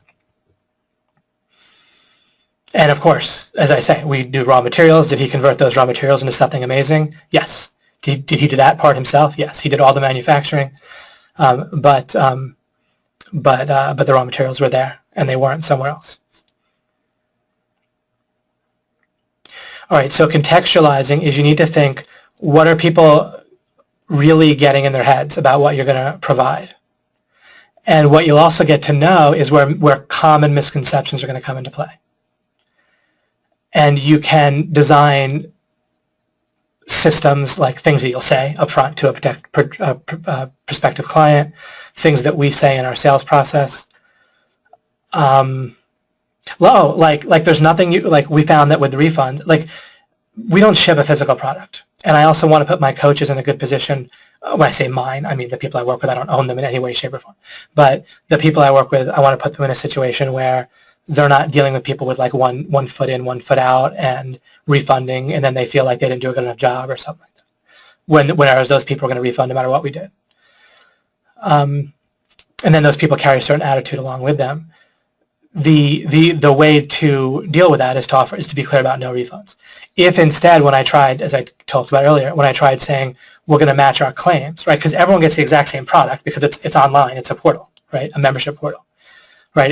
You're all hearing the same exact webinar, right? It can't be otherwise. You can't not get the product or get a defective one, right? It's just, and given what we claim, it's always going to match what we claim, because we claim things like we're going to teach about this topic and we're going to show up each week, right? And we do that.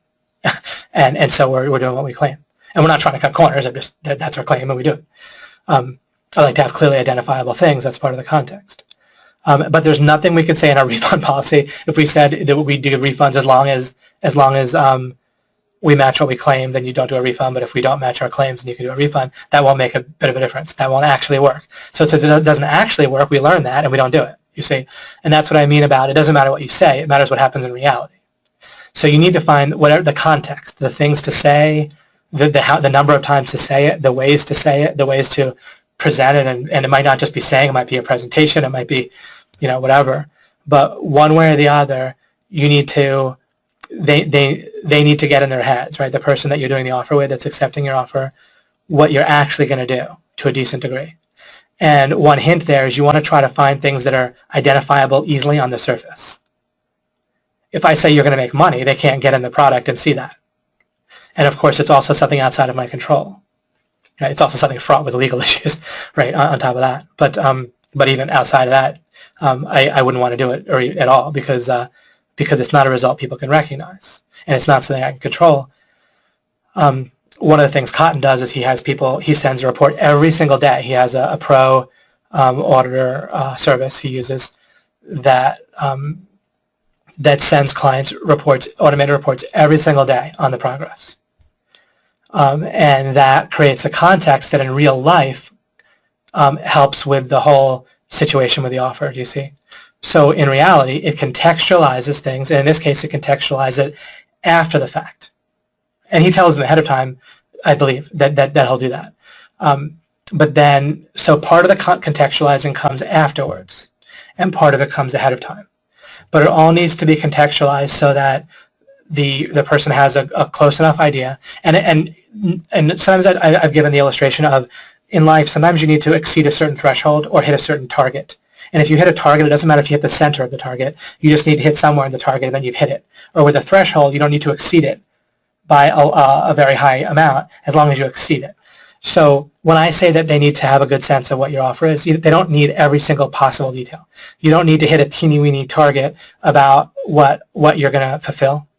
But you need to overall hit it well enough that what they're going to get is going to be about what they expected, and it's all going to work out in reality, right, where they're generally satisfied or generally successful, depending on your niche and what you're going for, right? If you're a doctor, then you want success, right? More often than not, you don't just want a satisfied client that dies a few days later.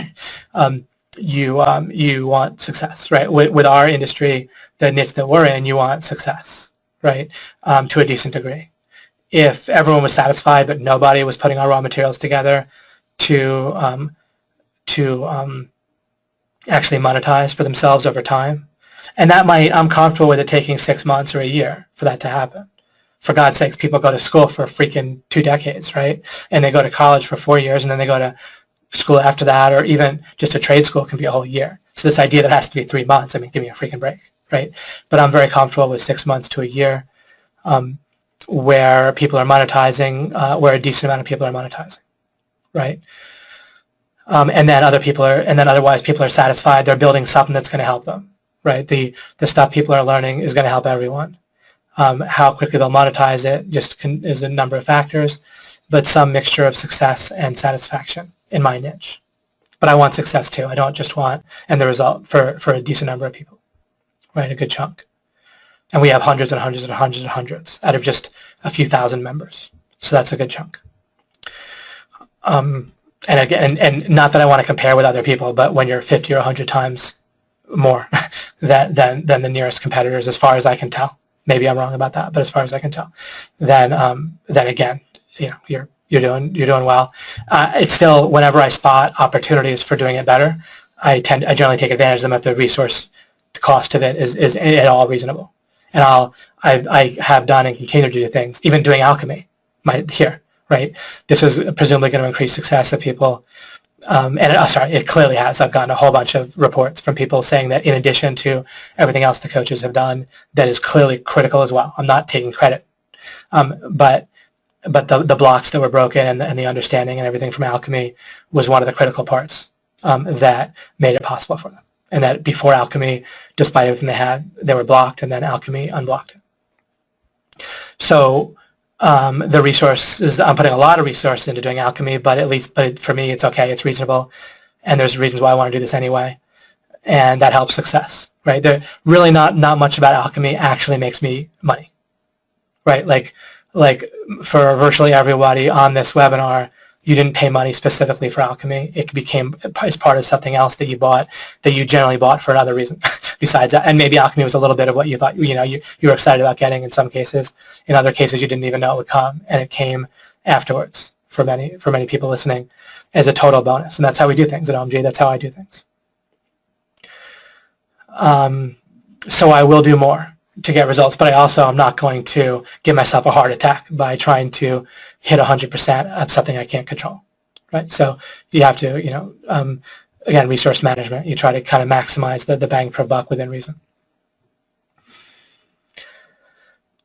All right, so this should give you a good amount of insight for now, and I will very likely continue about offer next on Monday, and I'll be giving some more thought and then sometimes I have some other ideas that I want to share with you and so forth, and depending on questions. But this should work for now, and then we will go to discussion.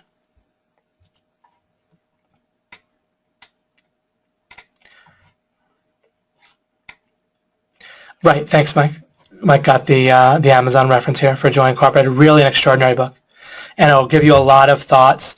They'll be kind of in parallel, but give you raw materials that are really very insightful. That'll help you with your own offer, even though he built a business that does like software solutions for people, and he's a software engineer originally, and the industry is just fraught with inefficiency and all kinds of misery and issues and failed projects, and he built something really great for both his employees, and then how he just has all these terrific ways of operating that will really benefit anybody, that in any way is really, even if you're an employee, it can benefit you, but especially if you're doing any kind of monetization on your own, which presumably people listening to this typically are. And since the rise of the internet, you don't have to think just in terms of being an entrepreneur or having a job or both, or even multiple streams. Oh, this offer thing, it's also different than multiple streams of income. I'm not saying have multiple offers in the sense of multiple streams of income, right? I say, just like I don't have like multiple women or marriages, right? But there's my overall offer, there's individual offers on a particular day, there's offers for particular times of our lives that we kind of have a meeting of the minds about, right? I could be focused on work for months at a time, but communicate that that's temporary, right? And that'll change. Like for a little while, my offer might be, I spend only this amount of time with my family. I can't really do more because I'm focused, but that also probably means that will be particularly stable, or at least I'll stabilize the business I'm in particularly strongly, so it can be more automated or whatever, however we call it, low maintenance. And then that can change when this period ends. But it doesn't mean you have multiple marriages, right? So you don't need multiple streams of income necessarily. Absolutely, for some people that's terrific and that will work great, but don't think that it needs to be that way. Once you think in terms of offer, then it gives you the flexibility to not get stuck in these other templates. Again, all you really need is to think in terms of offer. As soon as you think about it in the way that I'm showing you, then so many of the other templates and ideas about business and money and career and everything to do with your money can fade away, and the offer idea can substitute more properly and simply and correctly for all of it.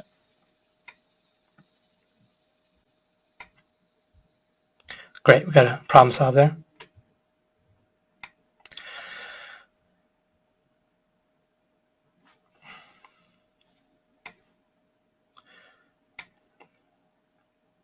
Okay, and if still at the end of this webinar there's anyone that has trouble logging into their new area, then of course we'll help you guys. Shema wrote, so grateful to be here. The offer topic feels like a game changer. Hi everyone. Hi David Mills. Thank you. Yep, and Shema wrote this, about an hour ago, about halfway through it looks like. David Mills is talking about the part of our subconscious plays to the way we do things. Let me see, let me make sure. I've read Psycho-Cybernetics. He talks about self-image, is talking about the, Okay, is talking about the part our subconscious plays. Oh, you're letting other people know that I'm talking about the part our subconscious plays about the ways to do things. Just one thing to be careful of. Be very, very, very, very, very, very careful, and then just basically don't do it. Don't project other books, self-improvement books, psycho-cybernetics, and so forth. If I use words or there's overlapping concepts, obviously when you're giving people correct ideas, then there's other people that have observed those ideas. I did not come to these ideas through observation. I figured them out in a different way, and foundationally. As you'll see this throughout Alchemy, I'll talk about this, and basically you'll just not get nearly the full value of what I have for you if you project that I'm talking about something that someone else has already talked about. Of course, there could be overlap here and there, but you'll marginalize and project on what I'm saying and miss out on, in essence, almost even the whole important meaning of what I mean. I take for granted that people listening to me on Alchemy have read a lot of the iconic books, Psycho-Cybernetics, Think and Grow Rich, Tony Robbins. I don't mean everyone's read all those, but nothing I say is regurgitating those books. Sometimes there's raw materials that I might have used to ask certain questions and develop certain things decades ago, but don't project. And it's not because I care. Like for myself, I'm not worried about you feeling like I'm unique or special or congratulating me or whatever, but I just don't want you to miss the meaning of what I'm saying. I've discovered a number of things for a good reason, and you'll see as you go through Alchemy from the beginning that are unique and that allows me to figure out things that otherwise couldn't. I better refresh this. Michael J. Monahan says, I'm loving this. You rock, David. Well, thank you, Michael. Yeah, this offer thing I've been looking forward to talking about for a while. Mike Broadwell wrote, a clear contract won't matter in a clear court of law either. Perfect example of trying to get to the truth without any foundational method. Right, exactly. Clear contracts, it's kind of the implication of what they mean, what's typical in that industry, all sorts of stuff. You'd be shocked at how irrelevant having a supposedly clear written contract is. It needs to be a meeting of the minds, not just legally, but just in practice. And part of that you can't even get by talking to someone. You just through experience in and of itself isn't what does it, but asking the right questions and understanding offer, and then mixing that with how you see people really. It's almost like we're a little bit like anthropologists in our niche for figuring out how are people really going to interpret certain things, and how do I present things in a way that people really get the offer that I intend and agree to that. And also, how do you structure the fulfillment of the offer in a way that generally it's going to work for people and so forth.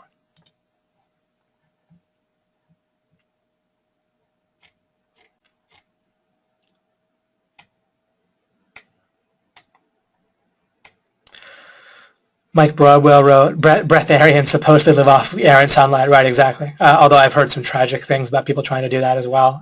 I don't know, so I don't know what's true. And that the tragic things can be false as well. So I'm not saying one thing or another. But that's why, I say things like that are, put them in a way that they're necessarily true, right? When I say you either find a stable base with money or you find a substitute for it. But one of those, it has to be one of those two things. Otherwise, it's going to distract you. Basically, if you can live in a way where you don't need to have money one way or the other because you already have it and you don't spend too much of it, or because you can just live off breath and sunlight, then you're what I'm talking about with the stable base. Once you're able to interact with people where money's an opportunity but not a necessity, but while it's a necessity, which we need to face that it is, when it is, then we operate in a certain way. That way we have to prioritize it to a certain degree. Otherwise, again, we can't live. If we can't live that way, then we just end up begging and trampling on property rights or whatever, or just being distracted. Rebecca wrote, love that last statement, and it is an hour ago. We can build without trampling on others in a simple way, build in a positive way, a core belief of mine already. Excellent, Rebecca. Shema wrote, this is so deep, ways to not feel bad, wow. And if I'm not bad, and I'm not bad if I work OMG slowly, this is deep for me. Absolutely. I found a way. I was talking to Mike Long, who's my closest friend and also works with OMG, of course. He's my business partner and closest friend right now, or for years and years. It's not looking to change. But I was talking to him, and I was able to explain something I've been trying to, in one sense, trying to understand myself and say and communicate for years, just recently, just within the last day or two, with Mike about that, where I was able to explain in a way that made a different type of sense, this idea, because people really have it ingrained where they need that, like things are crumbling by default, that you're bad by default and you need to earn your way to being good each day, in essence. That if you wake up and stare at the wall all day, that you're somehow bad for doing that. Of course, I'm not recommending doing that. Obviously, you will go out, and if you have everything taken care of in your life, I guarantee you and if you don't have a bunch of deceptions and contradictions in your mind, I guarantee you're going to do great building stuff that's going to fulfill you and help other people, right? That's what will actually happen. But if you can't just wake up and do nothing all day without feeling bad, then something's deeply wrong, and you're going to be paying so much resources that you'll never get to where you can just genuinely help other people as well as you could otherwise, and that really not nearly as well. And you'll probably just stay on a treadmill yourself, and it's a miserable way to live. And you'll probably have a very negative impact. In addition to all the positive impact you have, that underlying false idea will negatively impact the people around you too, and hurt them. Just like all contradictions in your mind will predictably hurt others, in addition to all the positive ideas and good that you do for people. Rebecca wrote, indoctrination, domestication, entrepreneurs resist this. That's right. Excellent. Wow, that's so profound. Excellent. Then that's beautiful. And OMG, and because of Bob Proctor and Ty and others, we just get the most wonderful people up here that really have great ideas and are ready for this stuff and everything. Bryce writes, who's in school. Bryce is, compared to the rest of us, fairly young, in his low 20s. Well, luckily I'm on my way to graduating with an engineering degree, and hopefully with OMG I can integrate both of them. Yeah, that'll be wonderful. Right, it'll be great to free yourself. It was funny what I experienced. I experienced it kind of in two ways.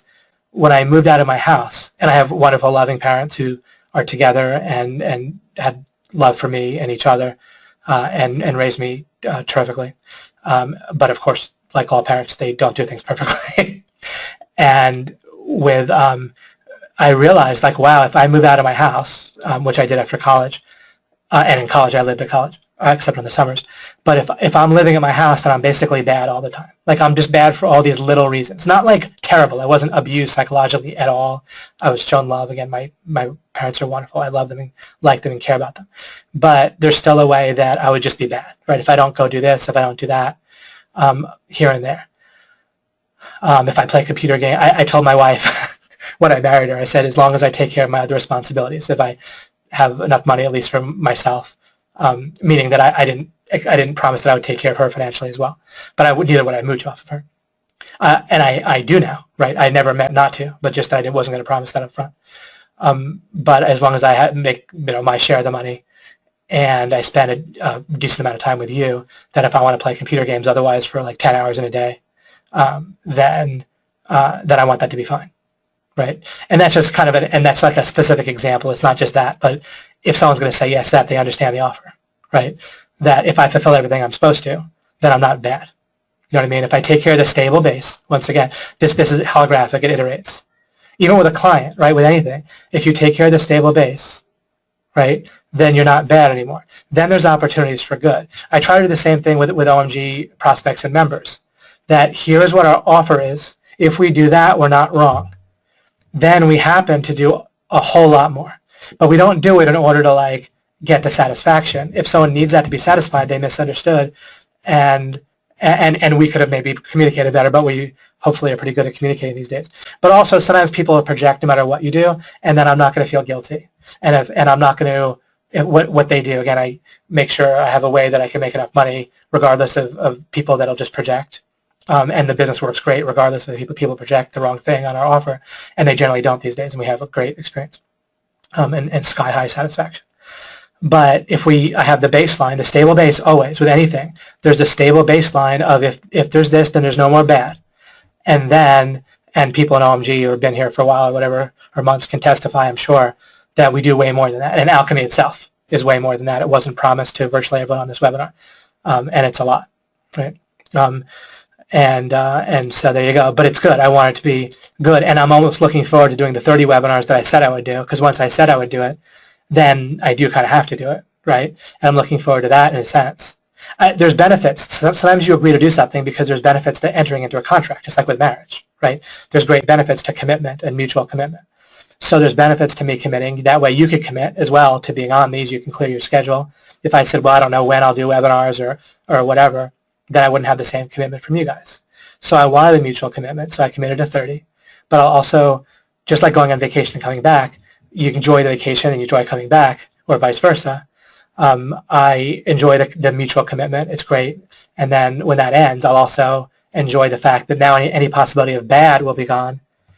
And and it can just be bonus time where we're discussing, and I'll probably think of lots of things to even teach, but it will just be in bonus time, and that's always fun for me to get to. I always try to get there and to distinguish. That's great, Daniel, about saying it's profound. Amen. Money's not happiness. Happiness is happiness. Beautiful. Exactly. And I really distinguish it, build the idea even of happiness very clearly, and goodness and so forth, in alchemy. In the previous ones. Shema wrote, the world has told you what your offer is all your life. Wow, I'm crying as you say this. Deep shifts are going on in my inner world. Me too, says Megan Bob. Blood grabbing tissues. Excellent. I'm so glad. It impacted Mike so powerfully when I was able to communicate this. I think it was 2 days ago. Finally, I had the extra clarity for myself and communicated to Mike, and I think it made just a huge impact on him. Or I know it made, and he's affirmed that since then. At least twice. So yeah, and to the extent that I was able to communicate it today, excellent. And to the extent that it didn't make perfect sense to some of you, I can continue to develop it in the future. But great, excellent, Megan. It's just massive, massive, massive. By realizing that years ago, I was saying I moved out of my house, and then I wasn't bad. And then when I graduated from college, see, I was pre-med for 2 years. Then I decided I didn't want to go that route based on doing an internship and just seeing how they worked, and they weren't very happy, and it was all about covering their butt legally and so forth, it seemed. They worked 60 hours a week, and they just kind of year after year. And so I thought and then I kind of got the entrepreneurial bug separate about the same time. And that happened between my second and third year of college at university. And then my fourth year, actually, I made something that worked with combining speed reading. I made my first offer, and I made a course where students came week after week. And I got lucky because even though I didn't make that much money doing it, I totally could support myself. But I appreciate it. I felt like it was great money for what I was doing. I'm not disparaging it in any way, but I just mean compared to these days and what we talk about with numbers, it's not much.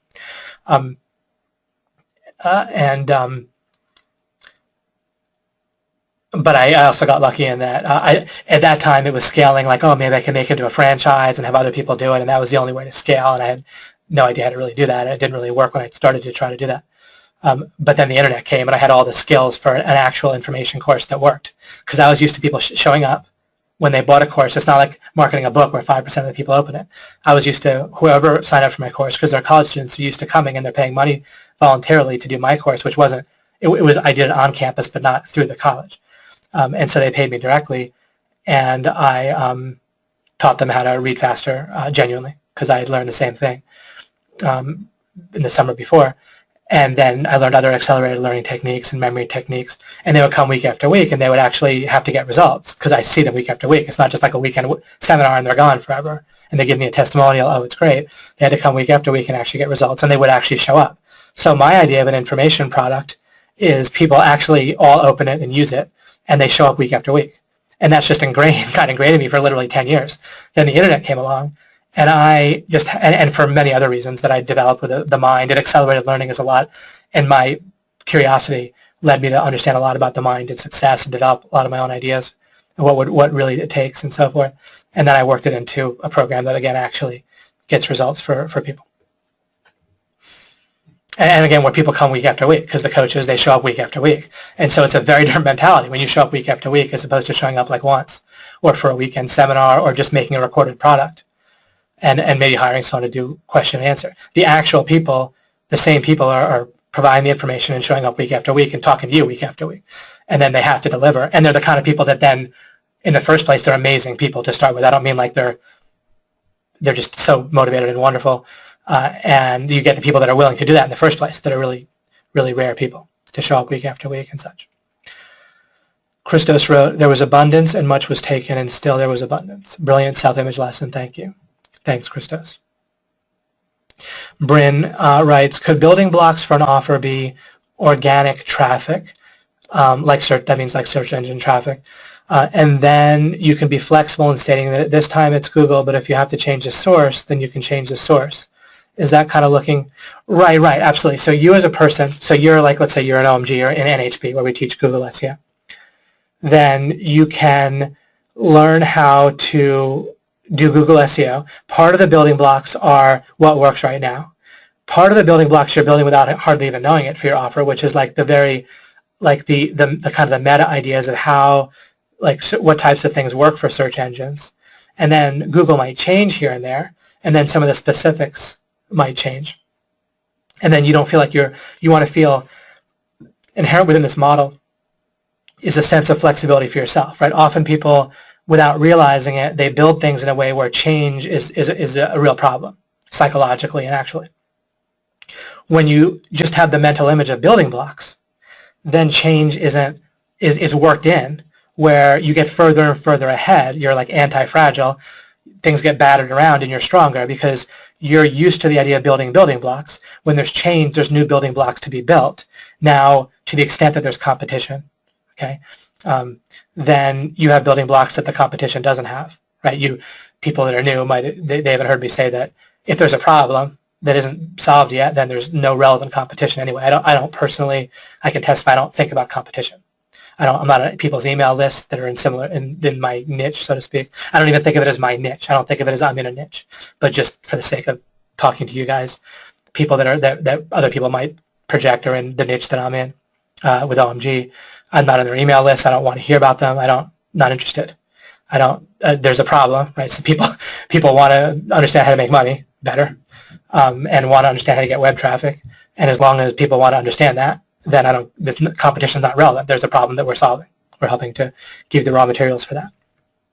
And when I say raw materials, I mean we give you a lot of finished raw materials, right? We certainly don't just try to give, anyway, you get it, right, if you're an OMG. So you're building blocks. The specifics can be, as things change, you can add that way. You're also inherently building the method of building blocks for that type of thing.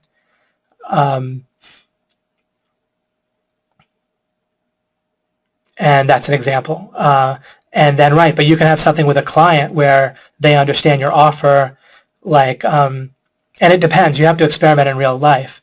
With some people, if you try to keep your offer too flexible and open, then they're going to get confused about what your offer actually is, and they might feel like you're wishy-washy or something. So you might want to get it very defined for a particular actual interaction. So you can think about that. But some people will react well to, like, maybe you could find a way where you could start with something very specific. And then you could look at open it up, right? So you could start with like a stepping stone, clear offer. I'm going to help rank your website and get it up to the top few spots in Google for certain helpful keywords. And then overall, I'm going to get you social media traffic to a certain degree. And then you can say, as I do that, we can talk more about other things and look at this in a more expansive way in the future. But we'll start in this clear way, and then we'll talk more in the future. And that could be an example of how to build flexibility into an offer, but still keep it clear in a way that's generally going to be better for making the deal and so forth. Adrian writes, monthly income makes sense if you presume to live forever. Yeah, but you can get monthly income from an annuity so that you're not actually earning it. Like what I don't like to do, here's something interesting. The minute you take on an identity, either for yourself, image, or publicly, of I make X amount a month, and I believe I've been pretty careful about this. If I even have talked at all about giving any indication of something I might make a month in a year, I pretty quickly say, and that's now, and that could change, or I could just retire and let it go. I'm very careful about, if I haven't been totally careful in the past, then that's the case. But however careful I've been, I think I've been pretty careful. The good idea is to not take on a public or private identity of monthly income in the sense of your business or something other than like an annuity, where it's just being paid to you for money you've just put in. Or something like that, something similar. Because now it's like, in order to be good, in order to fulfill your image, right, then you need, and when I say be good, it's in quotes, but it's real. It's a real feeling that you're going to feel like keeping up. Then you need to keep that up. And now you need to like make money just for the sake of your own self or public image. You don't even need, and then you'll just start spending it on stuff you don't even want because you have to make it anyway just for your image. And so you created a treadmill for yourself out of thin air. And I've watched plenty of people do that. That's constant. It's more the rule than the exception, despite how ridiculous I probably just made it sound. It's very, very normal. And I'm very careful not to do that.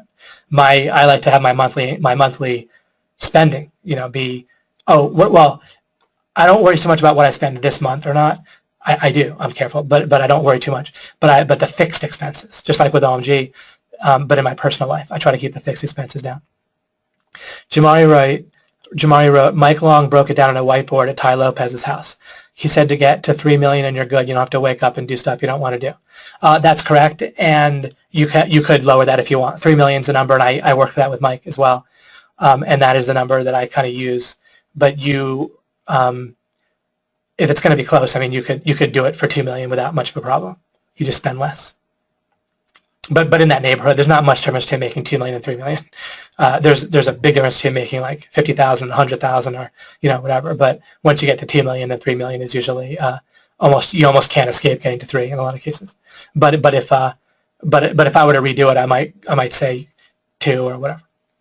But great. But as long as you're just kind of having some kind of clarity, and at least and if monthly works for you, great.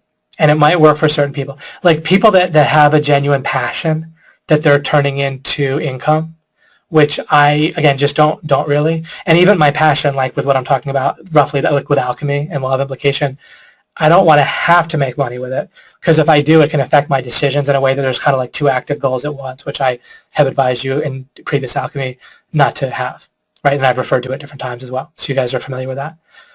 So I don't want it affecting my decisions in a way that can throw my decisions off from what else I might really be trying to do. Right, I'm trying to spread these ideas to people, and so again, if I have to make money doing it, it can affect things. With other people, they have a passion and skills that just naturally the money just comes, and if that's the case, then the monthly might work, or it might be a stepping stone to getting to a certain amount, like a semi-soft lock to get to a certain monthly in something you're passionate about is one potential way. Bryce wrote, wow, exactly what you said about school is mind-blowing. I saw this when I was in high school. Many high school kids, including me, get pressured to getting accepted into schools like Notre Dame, Columbia, Northwestern. Yeah, I was pre-med at UVA. And it's just, every single test is make or break, literally. I mean, you can literally do badly on one test, and the only way you can make up for it is to get like 3 A's rather than A minuses, and you can't imagine how much harder it is to get an A than an A minus. Like I can get an A minus pretty well by focusing, and A was virtually impossible for me at that time to get. The difference is like 10 or 100 times harder. So one screwed up class or something like that, and you're looking at just astronomical. It's like if you have to for some reason you had to make $10,000 and then it became $1 million or something. And getting in school is right, so much so that our lives were basically engulfed with the applications we had to make. Absolutely, and I lived that exact same way. I was on one of those tracks, one of those students. Ironically, 3 years later, I and many others fall into that same mentality with their resumes, exactly. And there's a real phenomenon where these Ivy League students, they get into jobs and they have this mentality, and even within a job, their employers don't often want them to have this mentality so much. They're so afraid of risk. They so think they're just supposed to be told what to do, what their offer is, and that a good, intelligent, good employee is told what their offer is and they do it, right? But even for a lot of employees, especially like kind of at a high level, like Ivy League graduates and so forth, their income is really tied. There's really an entrepreneurial aspect of a lot of jobs, right, where you have to produce results as opposed to just follow instructions. But they can be used to not taking any risks and just being told what the instructions are. Or just having a certain worldview is very important. I didn't have the same worldview as my professors, to say the least. And that can really be a problem with getting grades. Anyways, I feel that the offer students have to make to get accepted into good schools, like those, alienates us and many authority figures. Yeah. And you don't even really make the offer. You just need to like beg in a certain way, right? Like you need to fulfill something that's imposed on you, in essence, just to clarify. But you're not technically wrong. I'm just kind of clarifying a meaning of that I think you intended. For example, when I was enrolling in high school, I and many students were signing up for 5 to 7 AP classes, right? In May, people like me were paying to take 2 to 5 tests in 1 week, hoping to test out of the classes. Right, yep, and I was in the same boat. Joseph wrote, great day in the morning. This is my expression for having a breakthrough. I just experienced a paradigm shift in building a stable base. David Mills, thank you for giving me clarity. You're truly a genius. Thank you very much. Thank you. Something's new is happening since I started doing alchemy. I get congratulated for my clarity rather than just for confusing people. Jamari, David, this is so refreshing in so many ways. This is my dream goal, to get to a point I don't have to wake up and do something that no one else, that someone else wants me to do based on their definition of my offer. Yep. I thought there was something wrong with me. Yeah. Oh, absolutely. Right. No, we all think we're crazy, right? Like when we have this dream, it's so contrary to how people think that, and even when we state it, like literally like when I talked about like a goal to be lazy in tongue-in-cheek recently in alchemy, like it's reframed as laziness. Like the goal to wake up and not have to do what other people are imposing on you is literally like labeled as laziness with a negative connotation. But no one's going to be lazy, right? Like when you achieve this, Jamari, and as I achieve it, we're not lazy. We go out and help other people, and sometimes that involves making money, sometimes it doesn't. But I mean, none of us are just going to. And sure, I can play some games, I can stare, do whatever. But I hardly even do that in reality. Since getting out, I mean, I of course play some games, but I mean, you're free. You will do all kinds of stuff, right? It's very much the opposite.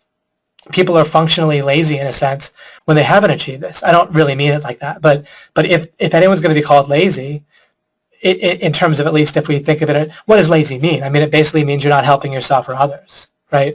When you're scrambling to get your stable base, you have to do things that don't really help yourself except for getting a stable base or others, right?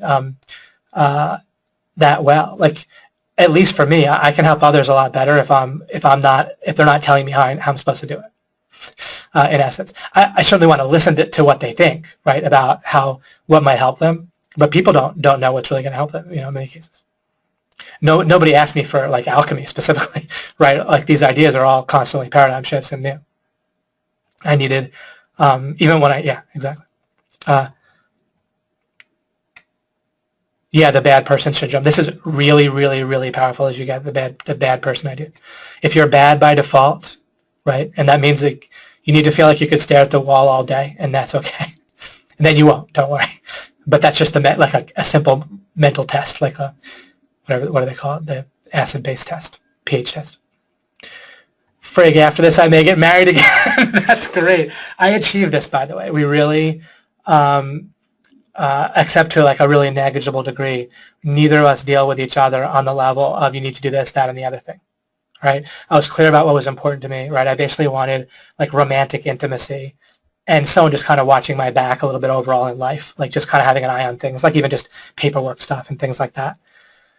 Even that wasn't like really like a demand or anything, but that was really like, that's really nice for me. And then just having an air, like a whole kind of air of romantic intimacy, as much as reasonably possible. And then I don't care about anything, I just drop all the rest. And the good thing about dropping all the rest is that people can see what's important to you when you don't clutter it with all kinds of other demands, right?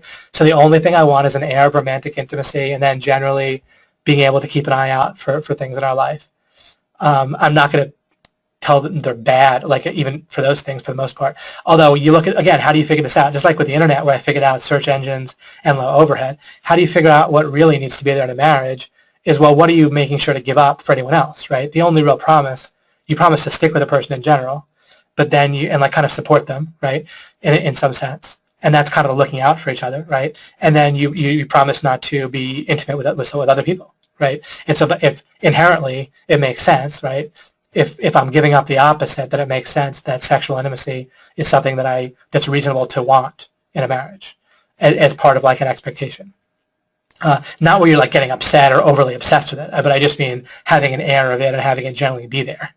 Right? It's clearly nonsense to me, it's clearly nonsense to not have it. And again, you look at the marriage agreement and why is it in there about not being intimate with others? if it's not supposed to be a marriage.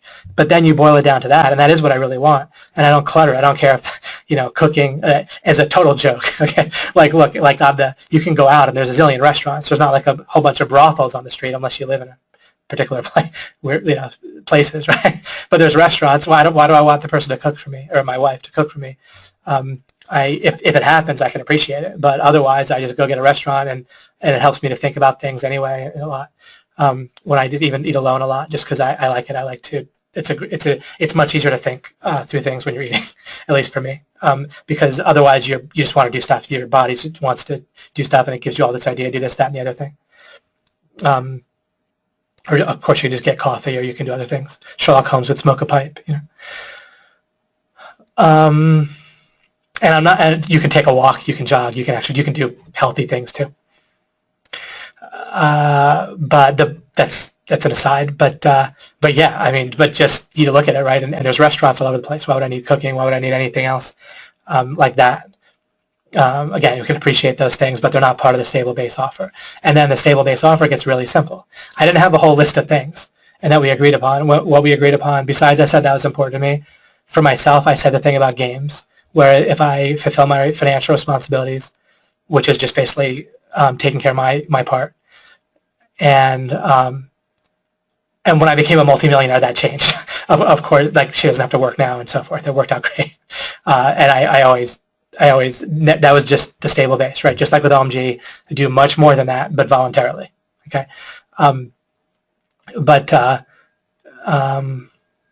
And then there was the thing with the games. If I fulfilled all my responsibilities, I could, and that was just a way of illustrating it, just like the staring at the wall, right? If I want to stare, I could have said, if I want to stare at the wall for 10 hours a day, then I shouldn't be judged that that's bad, as long as I take care of my relationship and financial responsibilities. And the other thing was, I said that we could have at least one child. That was potentially very important to her. And so I agreed with that, and she understood about the video game thing. And there was a few things that she liked. She didn't want me to become an alcoholic. I don't drink at all. Sorry, I do drink in principle. In theory, I drink, and I have drank a couple times this year. I've gone years at a time without drinking, just in practice. I have nothing against drinking whatsoever. I just happen to not end up doing it for the way my life works out in many cases. But I could drink a few glasses for a week straight if the situation called for it. Just doesn't happen to do it. Anyhow, but she grew up in Russia, and people just tend to be alcoholics there in practice, or at least as she understood it, or they would get actually drunk a lot, and she didn't really want that in a husband. And there was no issue. It would be the easiest thing in the world for me. I never appealed to me.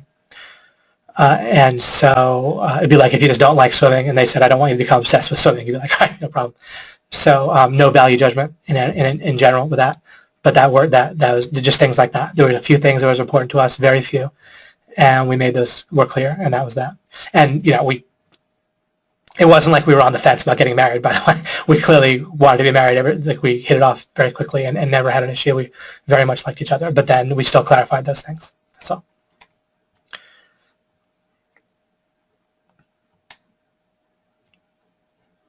Right, exactly. No, I absolutely not making value judgment, just her personal kind of quirk. And then she liked a certain amount of attentiveness, and that it's easy for me to listen to someone and look to hear what they're really saying and so forth.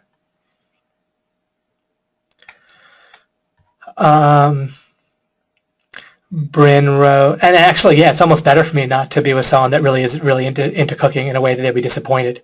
And that's something to find out. Like if they feel like, look, I'm going to cook certain times, I like it, and I'll be disappointed in you if you don't eat that, a fair amount of the time. Good to find that out ahead of time, right? If you're going to be bad for not eating something, and that can totally be something that's workable. By the way, they can say that, and you can say that, I agree with that, I commit to that. Commitments that you make for a reason, that you're clear-minded about, are perfectly fine, and then you do those things, and then you're bad if you don't do them, so to speak. Again, you see what I'm saying? It's a property rights thing at the point where you've made a commitment. I'm not saying you should feel bad about it. I'm just saying you're bad in kind of a logical sense. You do want to keep your commitments, right? But by having boundaries, if I try to say nothing's bad, everything's acceptable, it's all relative, the problem with things like that, it's like saying don't make assumptions and so forth. If we don't have a foundation, if we don't have a clear, correct boundary that we discover, then we end up with all kinds of other stuff. We end up not having more, we have less. So by identifying one thing as bad, the property rights violation, then we can let go of the other stuff. If we try to say that's not bad, then we end up nowhere. We end up with just confusion, and we can't live like that, and we certainly don't expect other people to violate us. Oh, I didn't post about the where the discussion's taking place. Is at least, let me see. Ooh, we have a few questions in here.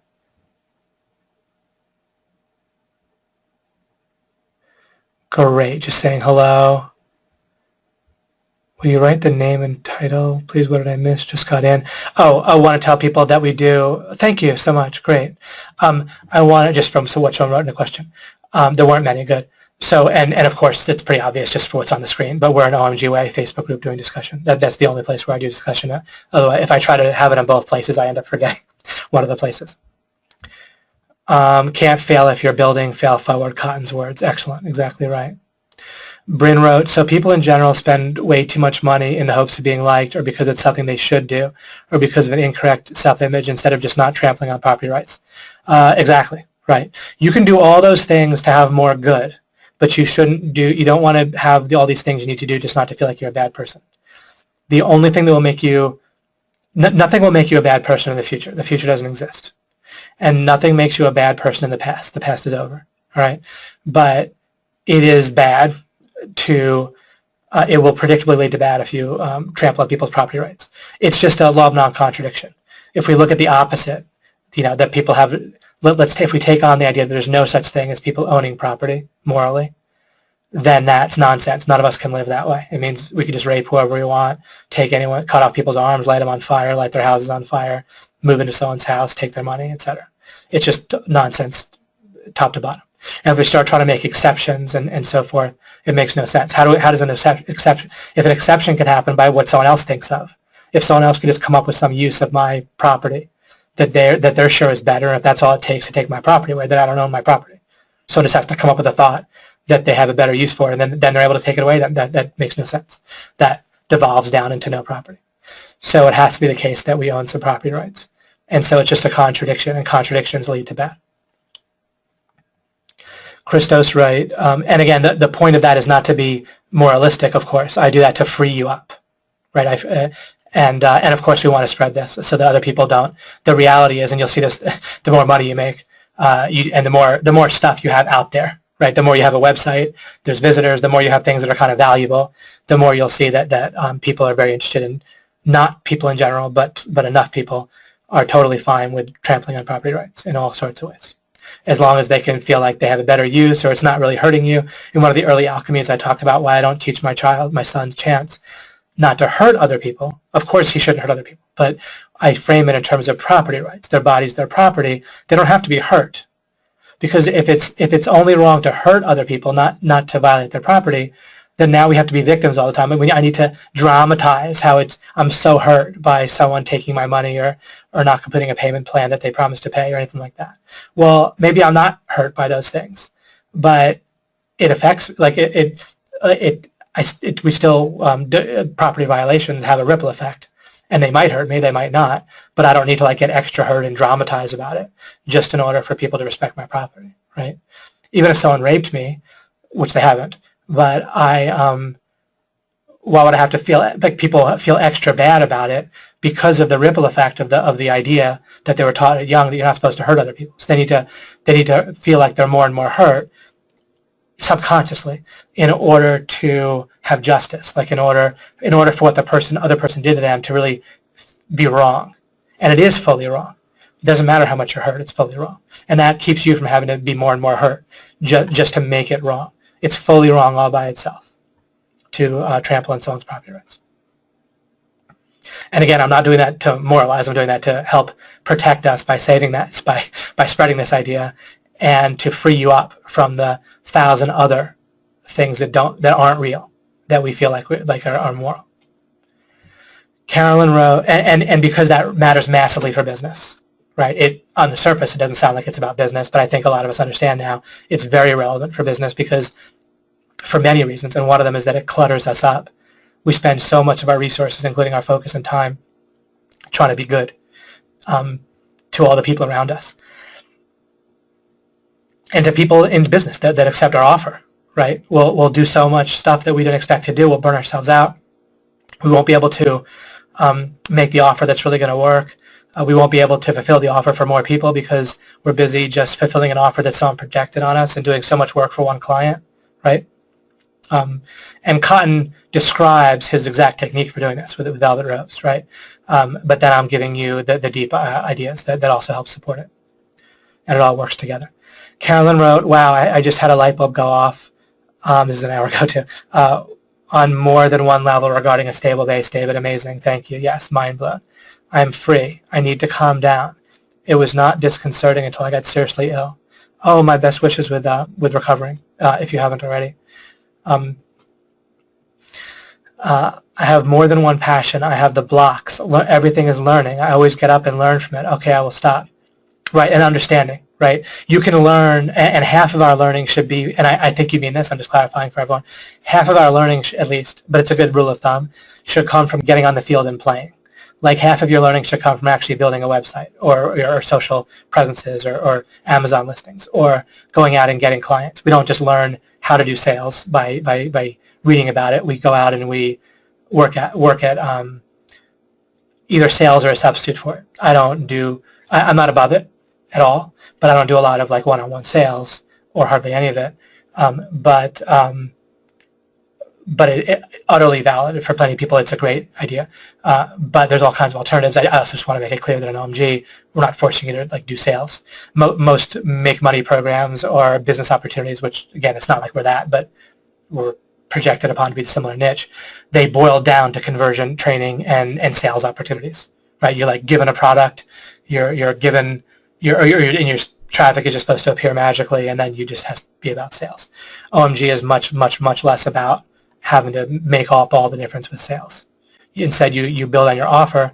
A little bit of that is sales, but just depending on your preference, you can do a lot of sales. You can do a little of that if you make it up in the other two places. If you make it up with good traffic, good prospective leads, and with a product that can get you referrals and really you can fulfill well, then the sales kind of bridges the gap between traffic and product. It's kind of an insight right there. And depending on how much you want to do with sales, depending on your strength, you can do more or less. Personally, I don't know. I kind of do all three, but it doesn't matter. Me personally. Great. So I just want to say with the learning, right? Half of it can be going out and doing, whether that's talking to prospective people that might buy your product, or building a website, or building or using the skills that you're learning, and then half could be like listening to videos and reading and stuff like that.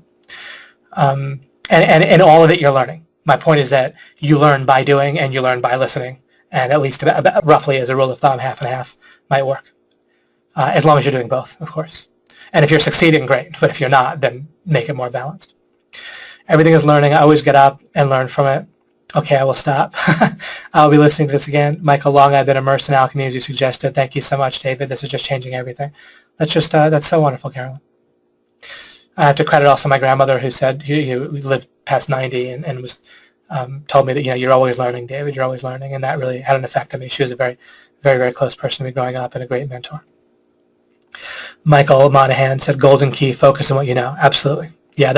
Your mind's going to twist that idea. I've done a lot of talking in alchemy about helping it not twist that idea. I'm not going to get into it right now again, but if you get the idea right, past the default that your mind will twist it into, then yeah, it's nuts if you learn to focus on what you know.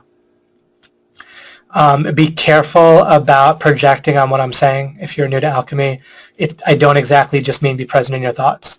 I kind of describe it at length, and I'll continue to describe what it means to focus on what you know. But you need to build a method you need to build and you discover and use and build for yourself the method. And there's only really one fundamentally about knowing what's true. And it has to do with understanding concepts like what I mean by consciousness field, not what someone else might say. They might say the right thing, they might say the wrong thing. Putting it together with the rest of what I talk about and describe in alchemy, and using the law of non-contradiction, understanding that logic is not the only thing you need, but it just refers to keeping the meanings of your words consistent, which means you have to build them, not just define them in terms of other words, use scenarios, and so forth. So focus on what you know involves a method, and it's not a method that people are generally aware of and use. And you will absorb the wrong idea of knowing, a horribly, terribly, totally differently wrong idea of knowing from the world at large, from everywhere, including gurus and enlightened teachers and so forth. I'm not saying no one knows it, but I haven't come across someone that understands how to know properly in the way that I understand it. That doesn't mean I'm the only one, but I just don't want you to project the wrong thing until and unless you know what I'm saying, and then you can judge for yourself. Rebecca wrote, paradigm shift, mind blown. Just because you, hashtag mind blown. Just because you are given the tools, you're not entitled to a house, a large income. You have to build it by following the directions given. You choose the course, your path, your action, your results. Exactly, and that's just the reality of entrepreneurship. There's just literally no possible way to give somebody instructions that guarantee their success if they follow them. If there was a way, I'd love to have it and give it, but there just isn't. And pretty obviously, just logically looking at from the opposite and take it to the extreme, like I teach you in previous webinars for knowing what's true, if there was exact instructions people could just follow and everyone follow, it'd be like if you could do it with the stock market. If everyone could make money with the stock market by following instructions, that wouldn't really make sense, right? Or with trading commodities where it's a zero-sum game, essentially. The stock market's not exactly zero-sum, necessarily. But although trading it probably is. But even with this exact instructions, obviously any exact product or service that was given instructions for with the exact same sales mechanism would only work for a certain number of people, right? On a very small scale, you might be able to give someone exact instructions, but not on any kind of course that's publicly available to any degree. In No Holds Barred, we have kind of a particular sweet spot where it comes about as close to giving instructions to making money as has ever been possible in the world because of the nature of search engine optimization on Google. It is such a hack, and it's such an illusion for most people in the world that they can't. It looks like impossible to do, and actually it kind of is because you have to keep up with the changes and reverse engineer an algorithm that no one tells you what it is. But it's kind of the closest thing I've ever seen. There might be closer things in history or somewhere else, but to having instructions for making money.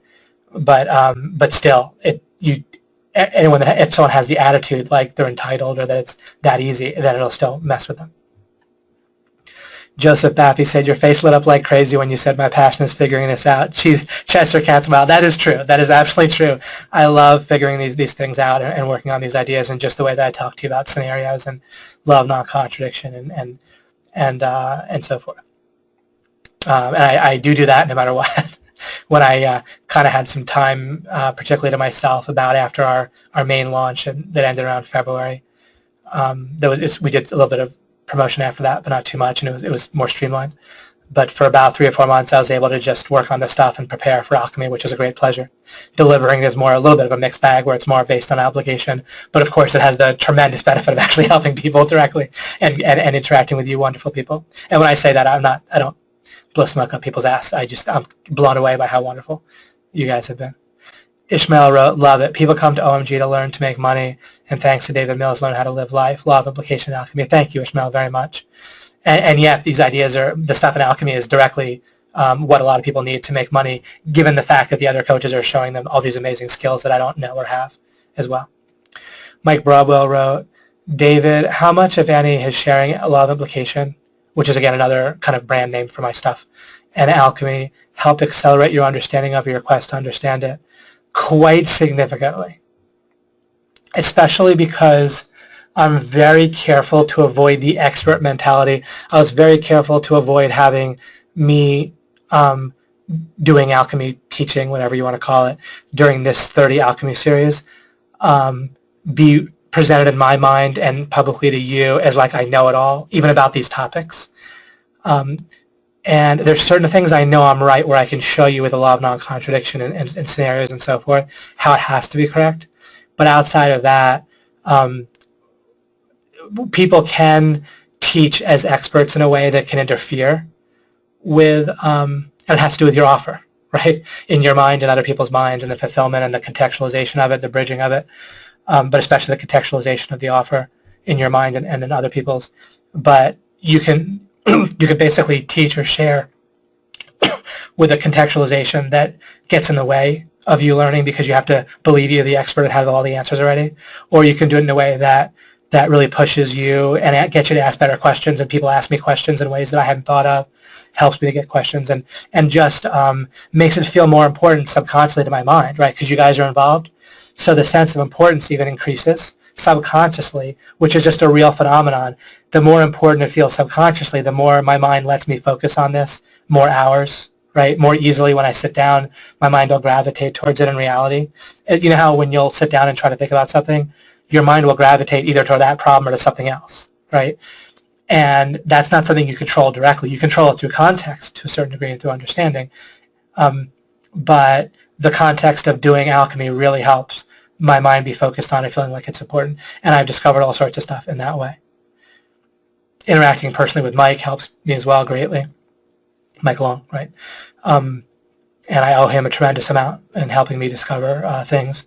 And absolutely with doing alchemy, and the way that you guys are interacting and engaging and delving in and building is absolutely helping me.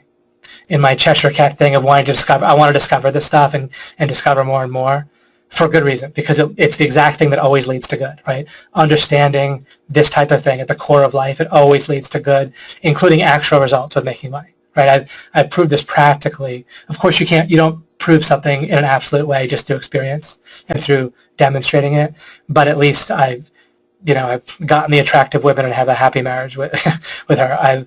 I have my millions, right, in my business that's helping people and that people like, and that sort of thing.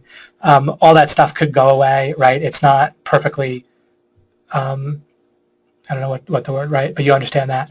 But at least in practice, it just helps. It helps at least pay attention. Almost missed it, said Shajad. Mike Bravo wrote,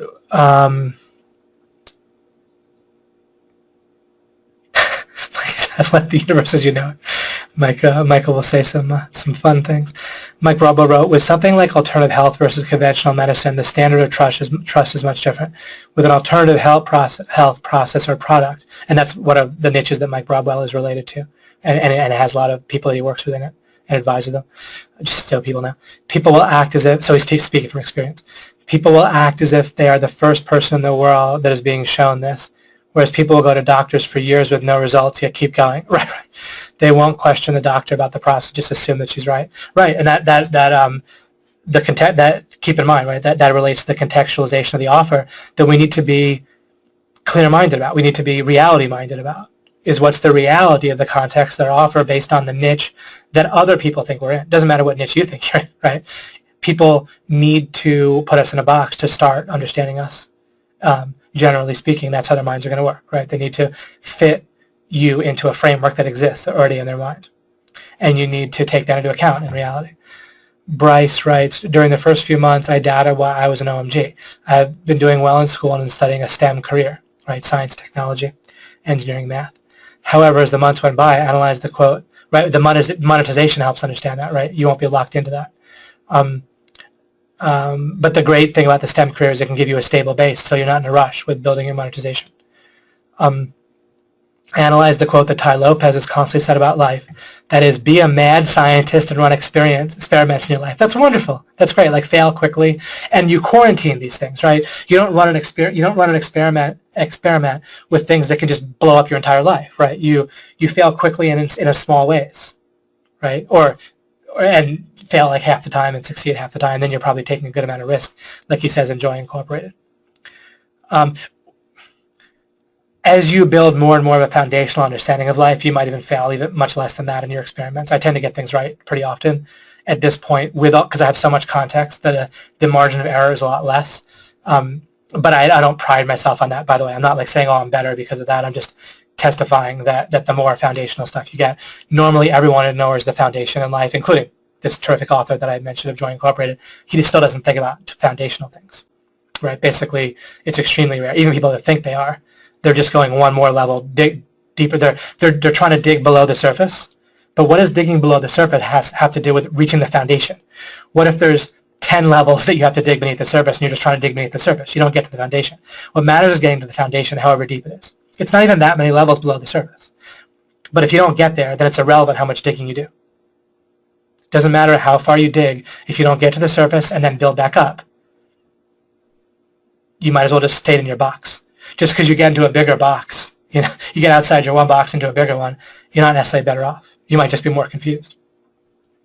Lots of people dig beneath the surface of, like, there's all kinds of false and ridiculous beliefs and statements that religious people make. People dig below the surface and become atheists, but atheism is incorrect.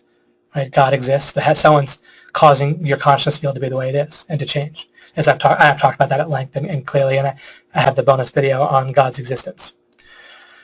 And I've talked about it other places. So they dig beneath the surface, they correctly find out, right? They become Bill Maher, right, where he makes fun of religious people. And basically correctly in the sense that he finds actual ridiculous things that religious people believe.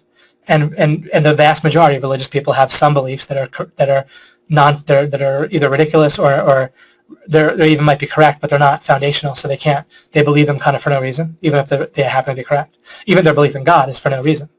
That's foundational. It's justified. They have a justification, but it's not. If a reason doesn't terminate a foundation, then it's ultimately hanging on nothing, right? If you have the 100th floor and the 99th floor beneath it and the 98th floor beneath that and then nothing, then they're all on nothing, right? They're all going to crash to the ground. The fact that there's 2 floors beneath the 100th doesn't help. So he'll correctly ridicule atheists and so forth. Religious people, he will, and be an atheist, but he's wrong because he dug out of one box. He correctly dug outside of the box of some incorrect religious ideas, but then he got himself in a different box that's even more incorrect, right? Same thing can happen with politics. People will notice, false ideas of conservatives and then dig out of a box and just rebel against conservatism, become leftists, and then basically become totalitarians. And that ends up being in practice worse. And so you got to get to the foundation. Sorry, that came out of this one sentence. Bryce writes, I have not earned a client yet, but I have been filled with an abundance of understanding and SEO in life. In a way, no matter what the worst case scenario happens with OMG, I feel that regression is impossible. That's awesome. That's awesome. That's my fundamental strategy in life to save the world, so to speak, or spread these ideas in a way that will make a qualitative change in the world where we can win, is that if we can make progress without regress, then that's the key, right? And that, again, only comes from a foundational understanding. Beautiful. Thank you, David. Whenever I'm off from school, I hope to utilize that time to succeed with obtaining clients. Absolutely. And, of course, school is just different than a lot of people realize. When you're in a high-powered school situation, it can be all-consuming, and it can be unrealistic to really build a business. Some people can do it. Some people might not, but it's not about how great you are. There's just a lot of other context and parts of the situation that are going on. I know that there can be sort of some people can genuinely be helped and be pushed to success by saying, stop with the excuses, no matter what you do, you can do it. And I'm not really disagreeing with that. I don't know. I don't really feel like we need to be in a rush in life necessarily. That's all I'm saying. But priorities. The way that I'm not in a rush is by getting priorities right, and then you have to do something, and so then you're focused on what's going to have the most impact. And I don't focus on what's really important in life, because that's just an association. That can just be absorbed from other people. I focus on what's actually strategically going to have the most impact. So you focus on your priorities that way. And then that's where the stable base thing helps you figure out priorities in a certain way, right? So strategically figure out the alternative use. When you have priorities properly, you don't need to rush. You don't need to think about rushing. Unless there's maybe a commitment to somebody else, then there's some. But even then, you don't have to build failure into things. Cody wrote, this webinar is really hitting home for me today. Amazing. My wife enjoyed it as well. That's great. And we're on number 23, and we're still getting this. How do you like that? Right? I'm not letting up, am I? Not that I'll always get it right, by the way. I'm not saying that at all, but I'm not letting up, right? Joseph, I think it's official. The Barbie Ken doll model is not a viable option. In fact, it may be a giant lie. That's terrific, Joseph. Mike Brobo wrote, reminds me of a joke about marriage being about honor and offer. I need to look up that. I need to Google that after this is done. And I'll wrap this up in a few minutes here as we come close on either 2.5 or in this case 3 hours. And then I'll tend to wrap things up. I can't always get to every question or comment. Ernie wrote, Alchemy, what a great bonus. Thanks, David Mills. You're very welcome. David, Joe wrote, I've been into LOI for a couple of years. I'm finally integrating the truth that we are not our brains, but I still have some blurriness. When you talk about feeling good or feeling bad or feeling juiced, etc., are those feelings and emotions part of the brain or part of the conscious being or a mix? Okay. Feeling good takes place in your consciousness field, and some of you, if you're new, might not understand everything what I'm saying, but it doesn't matter. It's all holographic. You have to hear it. You have to start somewhere and start sometime, so it'll still help you as a starting point. Feeling good and feeling bad and feeling juiced is all takes place in your consciousness field. You as a being are conscious of your consciousness field, so in that sense, you as a being feel the feelings, you experience the experience, you see what you're seeing. But what you're seeing exists in your consciousness field. What you're feeling exists in your consciousness field. You as a being feel it. The reasons why your consciousness field is the way it is, why you're feeling a certain way, seeing what you're seeing, thinking the thoughts, feeling the confidence that you're feeling in conclusions regardless about whether they're right. If your brain says that guy's a jerk because he cut you off on the street, then that conclusion is in your consciousness field, but the reason for that conclusion doesn't mean the conclusion's right? And the reason for that conclusion comes from your mind, your brain. The difference between your brain and your mind, the only relevant difference for us right now is that to the extent that you continue on after your physical body goes away, then there would have to be some mind in addition to your brain that would store the information and processing and so forth to allow you to do that, right? So if your brain was your only place that your mind exists, then your existence would basically cease after your brain died, and then we don't know that. And there's reason to very, very strongly suspect that's not the case. And so that would be the mind. But yeah, the mind contains the reasons why you're feeling those ways. And then those reasons may or may not be based on true things. Those reasons, right? The reason why you might feel like you should do something might be ultimately not false, right? They might be imposed on you from other people's incorrect ideas, just as a quick example. So you are just a being that's defined. I've constructed the meaning of who you are based on your consciousness field. You're aware of your consciousness field. That's who you are, constructed off of the basis for your knowledge and understanding is your consciousness field. And then there's the reasons for your consciousness field, which is the whole outside world. Steve wrote, and that's a summary of things I've talked about in depth, other places. And it forms a foundational understanding of how existence works.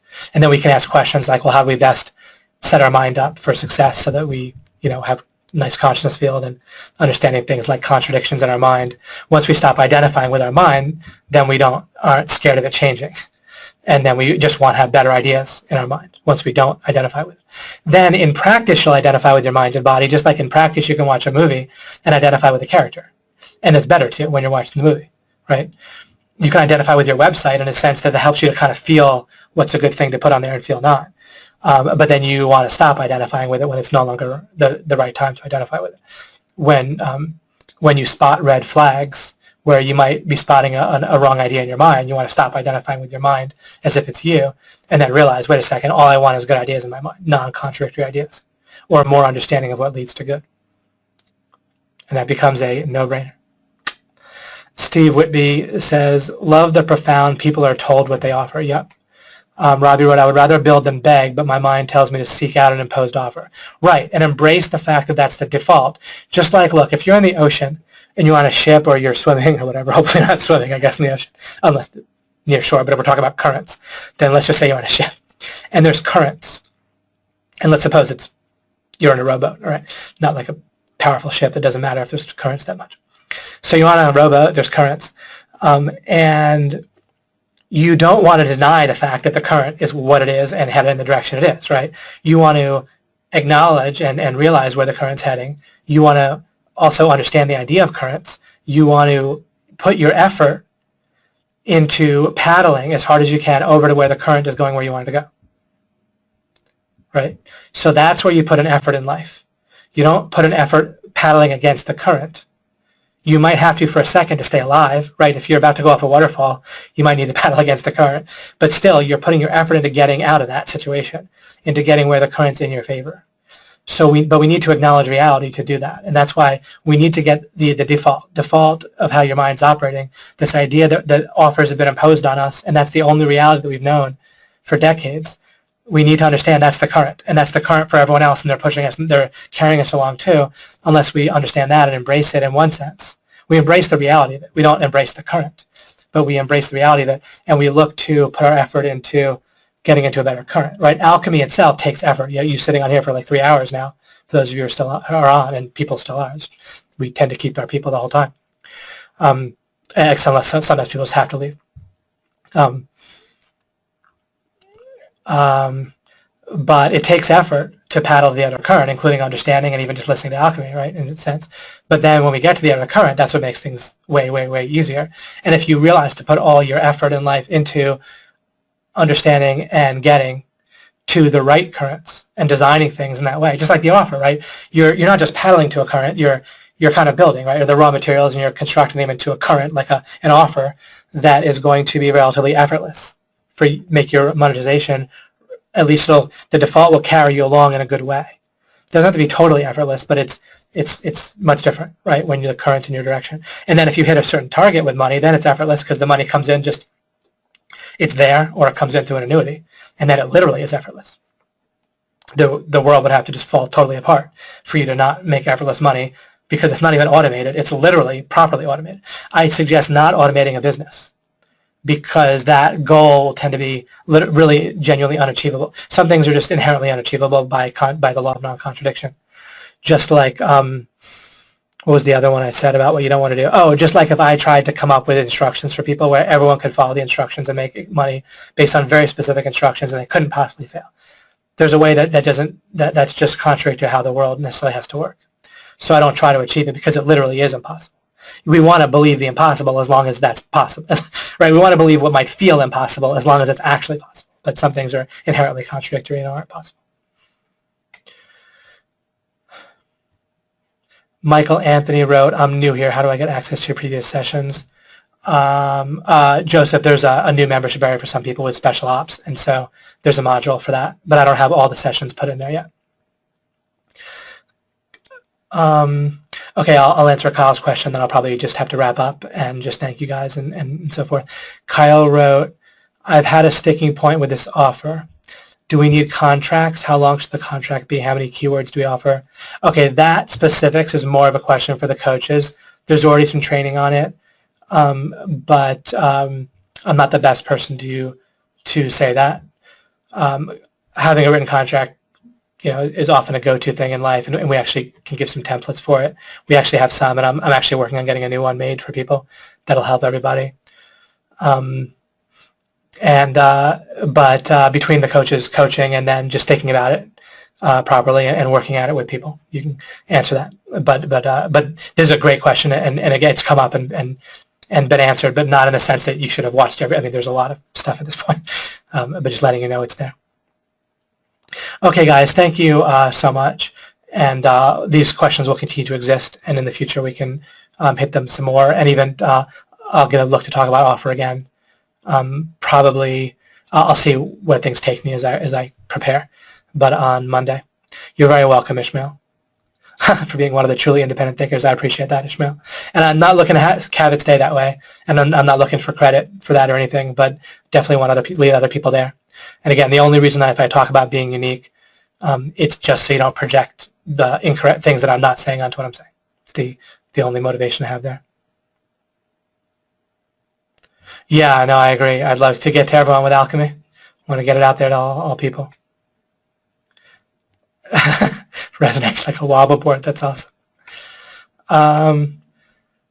Great. Mike says, I've been using a lot of these ideas already. Oh, but yeah, because of my course about information products that I don't really have publicly available anymore. But this has added another dimension and looking at offers in a foundational way. Wonderful, Mike. Nelson wrote, not sure if I wrote it down correctly, but loved your quote from earlier, be calm and peaceful for your offer for the world. Yeah, right. You want to kind of come from a calm, confident, peaceful place and then build, And right now, if you're not feeling that very much that way, and we all get knocked off sometimes, right? Especially with property rights violations. So then it's a place to kind of get to, and even though in an hour, right, you can kind of get yourself in a calm and peaceful environment and just start to build your offer conceptually, and then you can keep going from there, keep building, and the more you can come from kind of a calm, confident, peaceful place, and you're confident not because of what you've done, but because of your method that you're using. And everything about what I'm doing is method. It's a way of operating, and that can be where your confidence and your self-image comes from. Again, your method for how you're operating, and you can improve on your method, and that's how you can improve on yourself, is by improving on your understanding, your method, rather than trying to prove that you've already been right your whole life and good, and that you already are good and getting validated all the time. It's just so exhausting, so expensive, so impossible. That's the $10 million worth that you can get in alchemy, as I've said, if you can switch that thing about your self-image from already being good and right and intelligent, that's such a block and so expensive, to method, which is so effective and so inexpensive, then that's worth 10 million and more to you. I mean, I'm not telling you that, but that's my aspiration, that you'll feel like if a friend asked you and said, if the only way, for some reason, I'm just stipulating that they can get the alchemy ideas was to pay $10 million, would it be worth earning that much and paying it? And I want you to, one little vision I have is that you would say yes to that, of course. Of course, I'm not necessarily going to achieve that with everyone, but that's kind of a little vision I have. David wrote, this tied a lot of past alchemy webinars together. Super. And that's the intention of these last 10 webinars, starting with 21, is to be a little bit more like on the surface with applications, but in a way that really just illustrates what I've been saying all along. The hologram is much clearer now. Excellent. Along with the, right, I talk about alchemy being like a hologram, where each part contains the whole. But as the hologram plate, like the chip, the plate gets bigger, then you see a clearer image, even though any little part of it would show the whole image. But the image gets clearer if you have a bigger tile or whatever. Along with the new, amazing, and abundant material the coaches are providing for us, it feels like a benevolent conspiracy that is in process, and I love it. Oh, it's a conspiracy for sure. Mike and I got into internet marketing 10 years ago expressly because we wanted to start spreading the ideas that I started developing these ideas, depending on how you measure it, 25, 20, 15 years ago, especially like 15 years ago. Had a lot of this stuff, a lot of the seeds and stuff of this already, including knowing that God exists to a good degree and so forth. I've gotten a lot more clarity as years have gone on and how to explain it. But no, we got involved. Even this niche of getting involved in internet marketing in general, the internet just came. We decided this was my crusade before the internet, and then the internet came about because I wanted to spread these ideas before the internet, or before it was something I was really aware of as a major force. And then it came about, and then we got into internet marketing because we thought, hey, we both want to learn that better ourselves, how to spread ideas, and we want to be around people who are doing that. What a great place to like kind of start and even earn our money to get our stable base. And that's led to OMG, and that's where we're at now. So it's been a conspiracy all along. That's why we made OMG. Shema said, it's all for this. Shema said, not sure, everything else is just kind of an excuse. Shema said, not sure if I got your examples of our offer in a romantic relationship. Yeah, maybe I can elaborate on that a little bit more as an example. And plus, not only will it be probably interesting for most of us in and of itself, but it'll shed light on offers of other sorts, including with business. Love how alchemy bridges business and romantic skills, double benefit, absolutely. Yeah, they're really very similar, and sometimes you adapt here and there, and there's differences, but fundamentally there's a lot of the same meta strategies. And I basically figured out the romantic thing first, and then I used those meta strategies to base my personal income based on building with business relationships, right? Because for me, my income is based on relationships, individual relationships I have, like with Mike, who then builds relationships with affiliates and gets traffic. But looked at myself in a vacuum, I get traffic through my relationship with Mike, like new customers, and then the fulfillment of the product outside of me doing what I'm doing, but the overall product that is sold in OMG, Greg first, and then the other coaches who've come up and wanted to join to be a kind of principals and coaches in OMG. Sometimes merchant processors think we're a multi-level because I'm like, my goodness, we just have the most straightforward, simple business. Just sell one information product or two, and for a clear price, and that's that. Great. Oh, but I was saying, yeah, that I use what I learned with romantic relationships. Of course, I changed it and applied it to, but this idea of an offer, right, in relationships and having it be clear and knowing what, and then, oh my goodness, and yeah, next time I'll talk much more about the mind reading. Kind of gave some. I'll bridge maybe the mind reading webinar that was maybe something like the 20th, roughly in there. They're all labeled with the offer. I think that might be a good thing for next time on Monday because we want to be very aware of other people's offers and what they expect from our offer. And yeah, that's a big part of what I do. So I think that will be helpful. But that's fundamentally for me. My income comes from relationships with the principals of OMG, like the internal group of our team, and then through Mike, and valuing it so hugely about the affiliate traffic, and then that's a business from my point of view.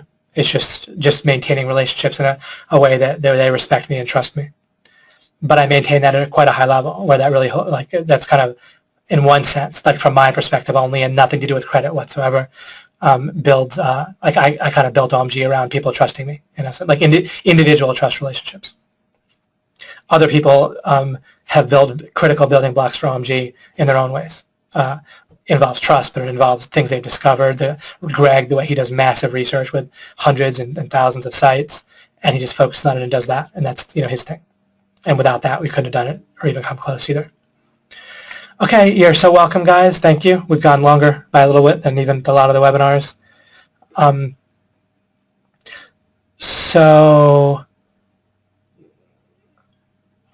Oh yeah, well he's totally changed. That's why we have him, and he flipped things around hugely. He took just some of the meta strategies, kind of like I took some meta strategies from my romantic understanding. I'm not like romantic with the people I work with in business, right? But his meta strategies were still very powerful for Wall Street, and he's totally transformed as a person. And so he's just an incredible person to learn sales from, and in the kind of very simplistic, worldly, normal way, just the very surface meaning of it, kind of like a good guy as well to learn it from. And Cotton has gotten a lot from him. He's one of the, I think Cotton credits him most, Jordan Belfort, that we have speaking at OMG Live. And he's not free, right? And because he donates a lot of money too. But we're paying plenty to have him come there for that awesome opportunity at OMG Live. OMG.training, not .com or anything. OMG.training is gets you to the OMG Live, tells you about that it's coming up in October. But it should be great, and I think Cotton feels like he learned more from Jordan Belfort than anyone else. I might be misquoting him on that, but I believe that's correct. John wrote a real light bulb moment to understand that all I have to do is not affect others' property rights. Anything else is gravy, provided provides good. Absolutely. Beautiful, John. Oh, yes. Yep, and you sent me that question, and I think that helped give you an answer to that. And focus on what you can know. Sometimes people are concerned about, well, what about being rich? Is that going to be a spiritual issue? And I think that these boundaries that I gave for you can really help with that. If you can not be motivated by having to make money and instead just be building things that are kind of win-wins for yourself and others, and without any money whatsoever, then great. But if you're already acting as if you need money, then at least get it taken care of in the most, kind of clear, targeted way possible. Then you can get to more of where, like imagine iconically like a pastor who, if his house is provided by a church, if he can just be kicked out by the elders or deacons, deaconesses, whatever, the board of directors of a church, then realistically that's going to be hard for him to preach as well. Now he might overcome all that, but why go against the current? Why not make an income of his own separately, or her own, and then not have to depend on that? And I don't want to, again, we try to put our mind in the right context. Our mind is a mechanism, right? So if my mind is going to have screwed up motivations, like if I have to make money when I'm spreading these alchemy ideas, I may turn out to make plenty of money when I do it, but if I have to, then that's going to be something that could mess with my decisions and not the way I wouldn't make the most effective decision. So that can further help there. Susanna said, have no word to express my gratitude that I am learning this before my kids are killing themselves doing the right thing by going to right college, etc. Oh, that's wonderful. I'm so glad. The GPA thing is cheating in South Carolina. Yeah, no, it's all just crazy with that. I'm new here. This is my first day. Do you still set goals with this way of thinking?